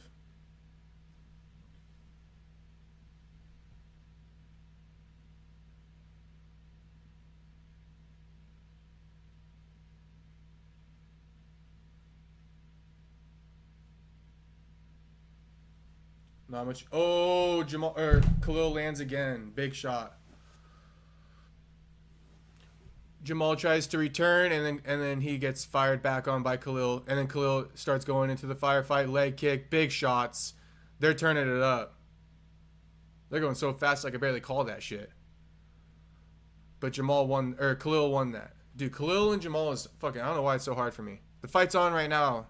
Zabinia. We're in the 4th round. Turn on your ESPN Plus. Khalil's up. Basically 4 rounds, nothing, depending on who you ask.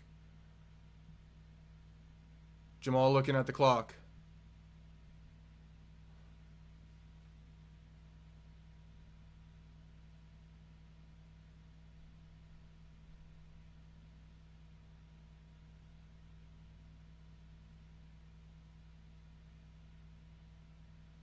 Last round. Make sure to like and subscribe, boys. Like and subscribe. Like and subscribe. We got live shows on Wednesdays, live shows on fight nights, fighter interviews. We got it all over here, boys. We're coming for Mr. Ariel Helwani's fake throne. That's what we're coming for. Let's go, Soda Pop. Let's see Jamal do it. Let's see Jamal do it. But Jamal's been getting fucked up, bro. I gotta say, you know. And Khalil, the way he's been carrying himself this fight, it is a little disappointing. Like, I don't know why he's being such a dick to Jamal. He's really just like I'm telling you, he's punishing him like UFC video game style. Like, when you don't want to knock the guy out, so you just go leg kicks. And then they get rocked in the legs, so you go head, or, you know, punches to the head. Then you go to the body. Like, he's picking him apart, throwing all the techniques. The tomahawk fucking punch. The fucking, stomping out the fucking knees or the obliques or whatever. Not of respect to start the 5th round. They gotta be cool after this. Khalil firing big shots, dude. Khalil is not even tired at all. But Jamal's gonna try to get this knockout right now. I'm not even gonna lie to you. And to be honest, Khalil hasn't bled at all this fight. Not a single drop of blood from Khalil. Jamal's got blood on his eyebrows and shit. Jamal's trying to slip to him. Jamal's trying to get close, do the pull back, connect with the right hand.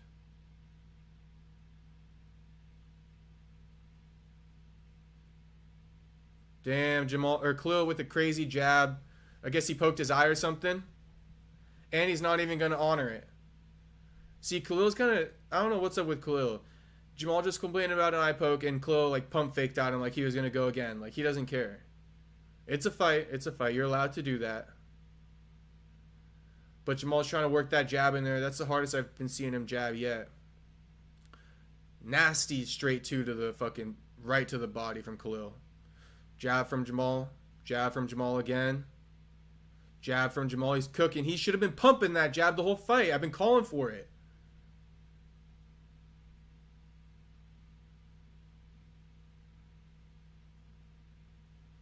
Is Khalil bleeding? He's got a little swollen eye.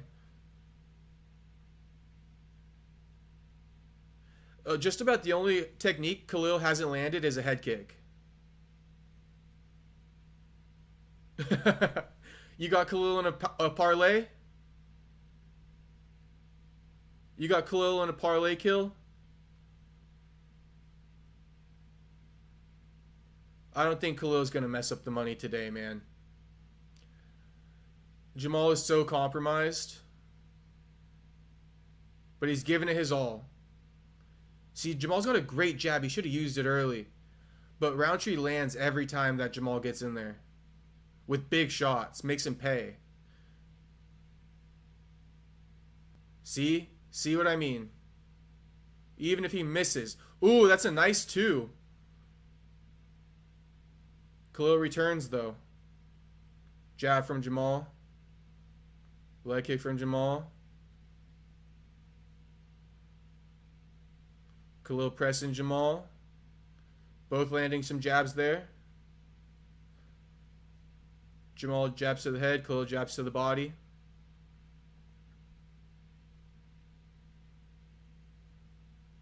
We're on the fifth round. 2 minutes left. Khalil's pretty much won all 4 rounds, and he's winning the 5th. Although this might be the closest round, if I'm being dead honest. Jamal could be winning this round. It's a close round.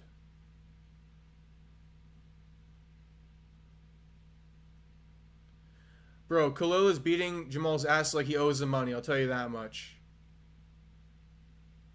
That's been this whole fight. Khalil beating Jamal's ass like he owes him money.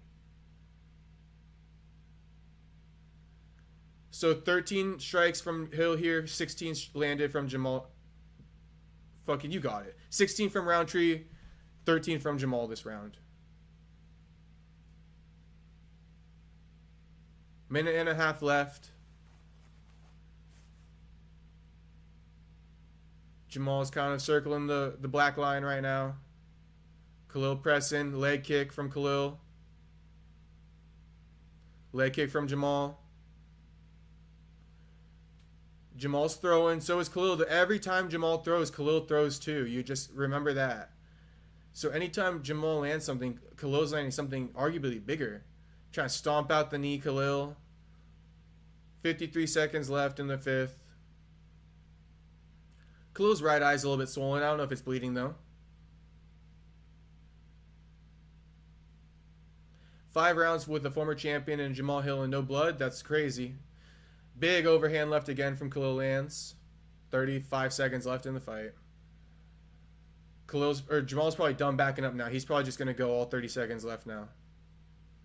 And that's what I would probably try to do. Yeah, Jamal's not really backing up. Unless he has to. Try throwing a knee or something. Shit. I would probably grab Khalil's head and just throw a fucking knee up the middle just for the hell of it and see. Oof. Khalil landing crazy body shots. That's a good fight.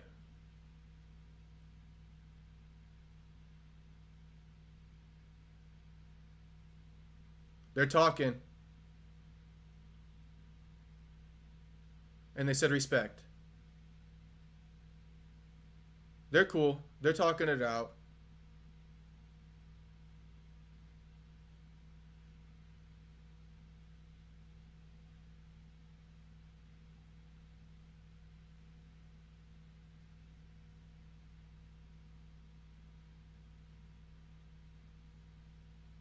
Okay, that's good shit. I'll tell you guys what they're saying in a second.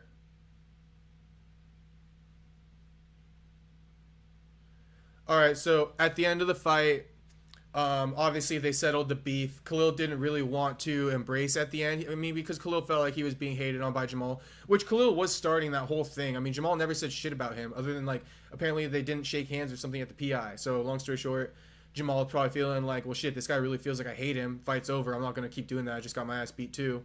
So Jamahal, what's it called? Instigates the where they talk it out a second after there. And I don't know what he said, but basically Khalil said, no, I mean, well then respect. As if you would have told me that, that's all I need to hear. So it's respect.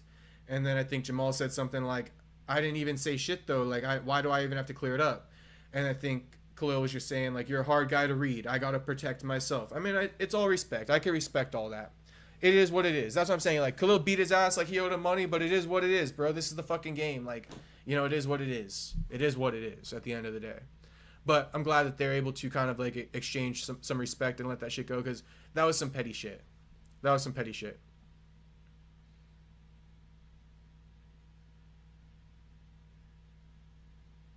And if Khalil says you don't like me, do you? And somebody says I don't know you, I mean, why not just be like, no, I got nothing against you. So I can see where Khalil was coming from, for sure. I can see where he was coming from. And Jamal, he's from the hood. He's not here to protect other people's feelings, so I can see where Jamal is coming from. Two different ways of life here. Or two different personalities. They probably did grow up maybe somewhat similar.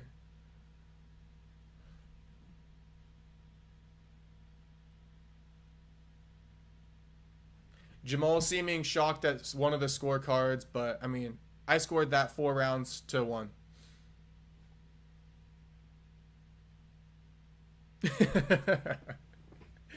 Oh man, soda pop. Let's see. Let's recap this card. We didn't watch the opening card. We didn't watch the Sadikov knockout. Orobai was a wrestling match. Curtis Blades, that one was okay. I'm gonna be honest. Fiziev, it was okay. Khalil, it was okay. It was okay. Soda pop. I don't know if it was worse than last week. I'm gonna be real. I don't know if it was worse than last week. What would you rank? Last week, take away our favorite fighter being in the main event. But like the lower part of the card, I feel like the lower part didn't deliver as much last week as maybe they did this week. This main event, we got 2 really good main events though back to back, I think. I mean, respect to Jamal. Like he's stuck in there all 5 rounds. I respect it. I wasn't fucking snoozing. You know me, if a fighter fucking if a fight gets boring, I'd be snoozing. So, post-fight octagon interview. Khalil glazed the crowd as usual. That's the MO. That's the starter pack here for any fighter. Glazed the crowd. Now he's just saying he put together a good game plan to beat Jamal. Dude, if Khalil did a cut, he would be fucking Mr. Olympia ready. Guy's got crazy biceps. Yeah, those were crazy. Too bad they weren't. Yeah, okay, you're saying whole card. I thought you were kind of saying main card. Yeah, I feel you. Whole card different than main card. I was thinking main card. There were no knockouts to really post this week, right? Compared to that Phil Rowe shit. Who's next for Khalil? Let's see. Let's rank his octagon interview.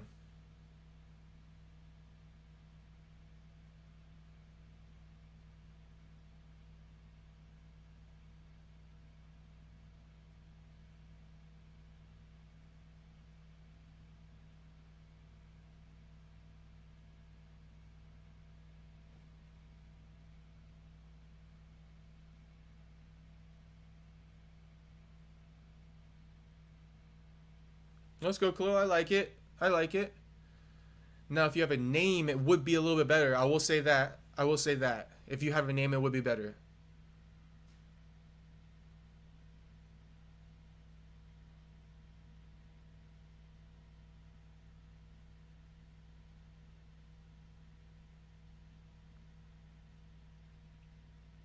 Okay, and then Khalil also went up to Jamal's team and embraced them afterwards, and you know tapped each other on the shoulder, being like, "We cool, we cool, we cool."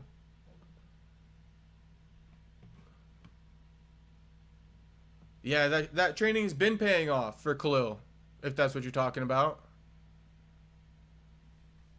Is that who he trained with in Thailand? So let's just kind of wrap this up as far as who should Khalil fight next at light heavyweight. Um, give him Yuri. Give him Yuri.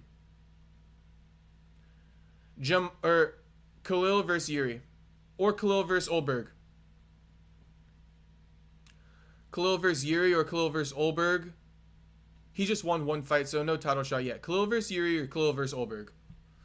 Tell me if you're in agreement or disagreement or who you prefer. Let's do a poll real quick.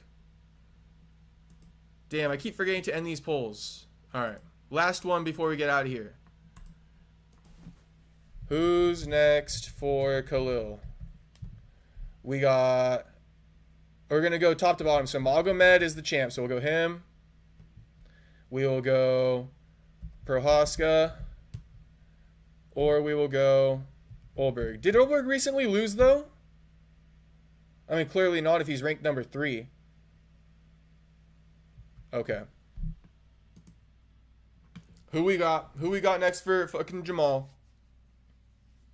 Yuri got to fight Olberg. All right, all right. Well, if Yuri... Oh, shit. I mean, that just ruins the matchups for Khalil here.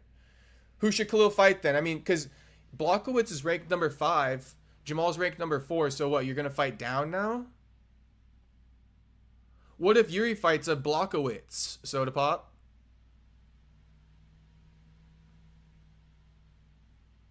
Yuri versus Jan. Or Carlos versus Jan. And then one of them versus Khalil. We got to split those two up. Yuri and Carlos. We can't have them to fight each other, right? If Carlos is on a streak and we got Khalil off this win, then put them up against each other, number 1 contender. I'm seeing Prohaska's number 1 right now. I'm almost leaning towards Carlos Olberg. Should I hop in on my own poll real quick? Let me hop in on my own poll. I get a vote on this too. I get to have a say.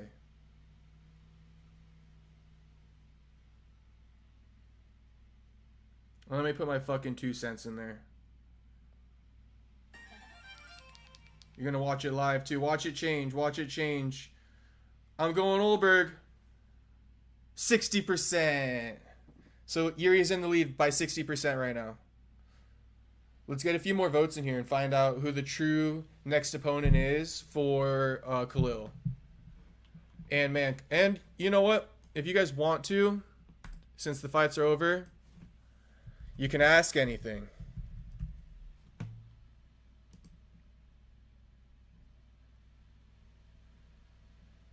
Oh, damn. Oh, no, wait. So they're both going on still. All right. Chill.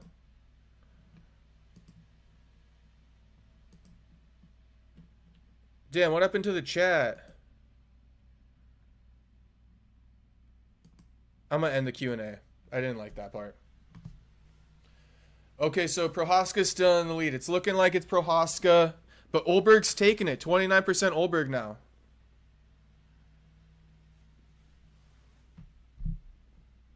We'll stick around a little bit longer here, see what's going on. Hey, boys, if you're tuning in, get me up to 10 likes and subscribe. But most importantly right now, most importantly subscribe, but fucking, I need those 10 likes. That's the goal for the stream. 10 likes. Let's go. Dumas, Smith, and Slava. My boys, my boys. That's what I'm saying. The UFC has got to fuck with me. I feel like they're like, all right, this guy interviews the people that people want to see. Just my take. Because they be giving my boys good matchups too. You think Slava beats McKinney, Soda Pop? I mean, on paper he's got to, right? Like, Slava Claus is a world-class kickboxer and a world champion in Russia. And training at Team Alpha Male, your wrestling's got to be better than fucking Terrence McKinney's high school wrestling experience at this point. Tell me I'm wrong, but I I got Slava winning that shit. Maybe I can get an interview. Maybe I can't. We'll see. I reached out to Slava earlier in his career for an interview before a fight, and he said he doesn't like to do those as much as post-fight. So, bro, I might go crazy. I don't normally bet, but shit, just for the hell of it, I might just put all three of them in a parlay. I'm scared McKinney wins because McKinney just knocks guys the fuck out with, like, whatever the fuck he does. What the hell does McKinney even do in there anyway to be getting these crazy-ass knockouts? The guy is like a high school wrestler with, like, you know what I'm saying? Like, his striking isn't world-class by any means. And we got Soda Pop picking him to knock out a world-class striker, and I can't call Soda Pop crazy. Oh, I've got Jacoby, yeah, for sure. It's like for Dumas, I would like to see him win, but I think he's got a tough opponent. I've seen these things happen a lot of times, you know? And sure, like giving Dumas an undefeated guy off the regional scene, it's not like, I don't know, the way Dumas's career has been, it's not like they're signing a can off the regional scene like they did for Paddy Pimblett. Makes sense. Didn't they sign some Mexican kid off the regional scene to fight Paddy? You know who I'm talking about, right? I don't think it's that. I think they're signing a prospect. My concern, since we're on it, my concern is what happens if Dumas loses this fight. I don't know how many fights he has on his contract. I should have asked. But I hope that the UFC re-signs him, bro, and they don't just leave him fucking out in the fucking middle of the ocean to fend for himself. Although, SD versus Aaron the Plumber and SD versus fucking 4 Extra would now be in the mix.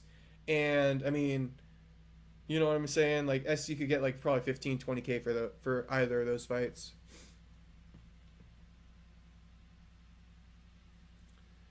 It is 1 week notice, yeah. When did when did this kid last fight?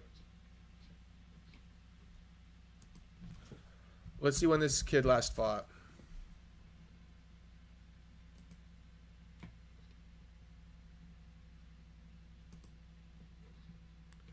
So this kid Jackson McVeigh fought, okay, June 13th. But he knocked the guy out in a minute and a half. So let's see if he's been training this guy or if he's been like enjoying his win and he got a random call. Because if he fucked off for a week, you know, that could hit different.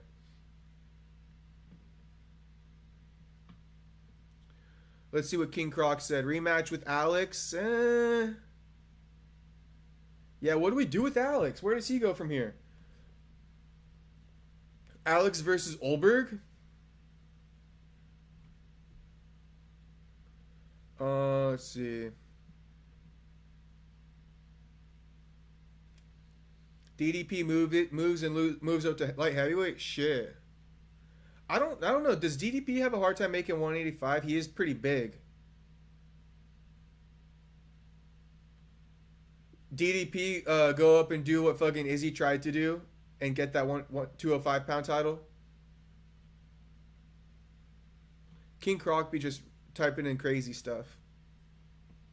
But he's getting me to bite.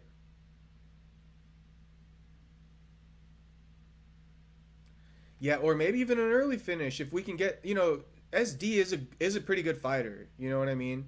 He has some decent wins in the UFC if he's on. He also beat that Abu Azaitar, whatever his name is. That's not the worst win in the world. That guy's more of a grappler than anything. Or I think actually they might be strikers. I might have to take that back. All finishes, all first round. Yeah, and not only all finishes, but all in the first round. 4 finishes in less than a minute. 4 finishes in less than a minute.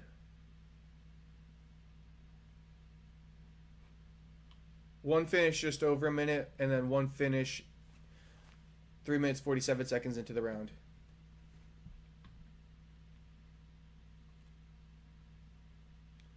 DDP would be a problem for the light heavyweights, I think, a little bit. Like DDP versus Jamahal Hill, that's a good fight. Let's go. Have you watched any of the... Oh, shout out to everybody who liked. I see 10 likes here. Shout out to you. Thank you. Soda Pop, have you seen any of McVeigh's fights yet? Probably not, right? Because you've been watching this card. I don't have UFC Fight Pass right now, so I'm not able to watch it. But this guy's 6'4", damn. 6'4", 77-inch reach, 26 years old. Oh my goodness. SD Dumas, 6'2", 79-inch reach. Okay, so SD got the reach. SD got the reach here. 3-3 in the UFC. Wins over Dennis Tululin, Abu Azaitar, and Cody Brundage. I mean, those aren't the worst wins for SD. Let's be real. All right, for sure. Soda Pop. Then send me like a DM on X or something. Let me know how this guy's striking stacks up. Because obviously, if it goes to the ground, Dumas might be fucked here. But I'd at least like to know if Dumas stands a chance on the feet, which I'm sure he does. Because like I said, look at these wins. Cody Brundage, that's a good win, regardless of what you want to say. Like, Cody Brundage is here for guys to kind of like move past. If you beat Cody Brundage, it says you've got some type of base level of skill. You feel me? Then he goes ahead and beats Abu Azaitar, 14-3. It's not a bad record. He's got knockouts in the UFC. Then he loses to Nursultan in the first round, but that was like a week after he got out of jail. Nobody knows that, but he got out of jail like a week before that. UFC loves giving my man fights out of jail. And then Dennis Tululin, unanimous decision in Abu Dhabi. You know what I'm saying? It's a good win.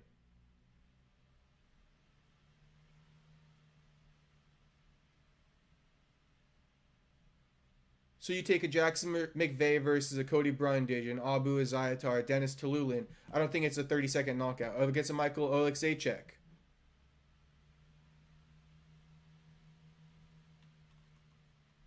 Yeah, that's a good point, Soda Pop.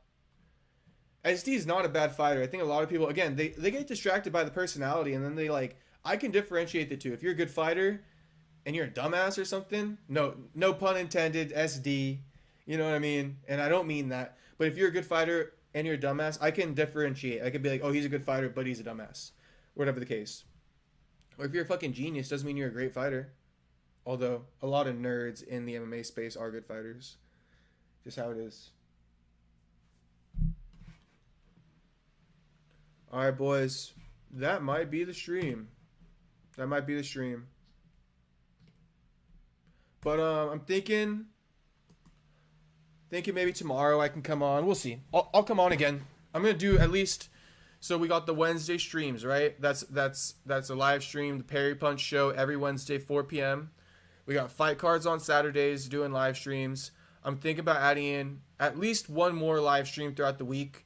Do like some news reactions and shit like that. Maybe if some hot news comes on, I'll just go live and shit. But it'd be nicer if you guys can, know when to expect me. Shout out to everyone watching. Shout out to everyone who liked. Throw me more likes. Throw me some subscriptions too. Fighter interviews coming. You guys want to know who I'm going to reach out to for interviews? I'll tell you. Actually, I shouldn't reveal my list. I'm going to have to keep that on the D-low. My bad. But I'll give you a hint. I'm gonna hit up Charles Johnson for an interview. Hit up Charles Johnson too. Time to put some respect on Charles Johnson's name.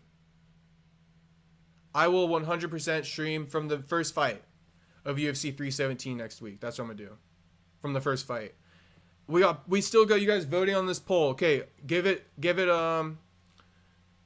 once it hits 3:48 or the minute 48, once it hits 48, I'm gonna turn off the poll. So one more minute, get the votes in. Make sure to like and subscribe, boys. We got 1,100 views on this stream. That's fire. That's firing me up right now. Let's go. Last week we got less than that for Buckley versus Usman. So let's go. I'm here. You guys are here. I'm here too. I'm tapped in. 48. We still got a little bit of time. And I don't know. No hate on the MMA Guru, but can somebody tap into his stream right now and let me know if he's doing impersonations of UFC fighters? I feel like he is.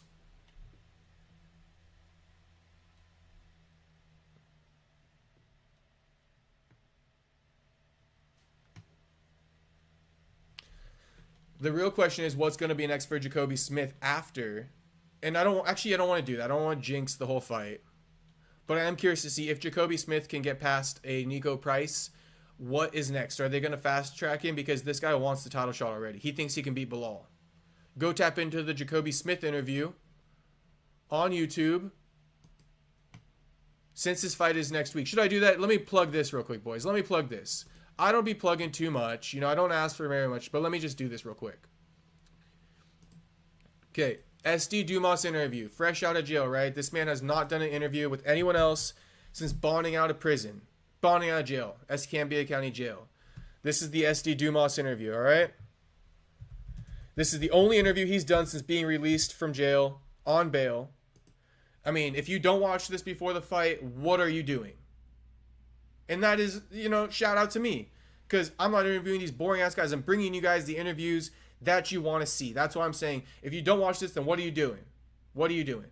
You want to know how he bailed out? Let me give you a spoiler. SD was on 23-1 lockdown for 3 weeks in jail. Now, sounds a little bit like PC, but he's saying they put him in PC or something like that. But go watch the interview. We talk about everything. The gun charge, everything. The possession of a controlled substance charge besides from weed. I asked him if he's on Xanax, everything. Go tap in.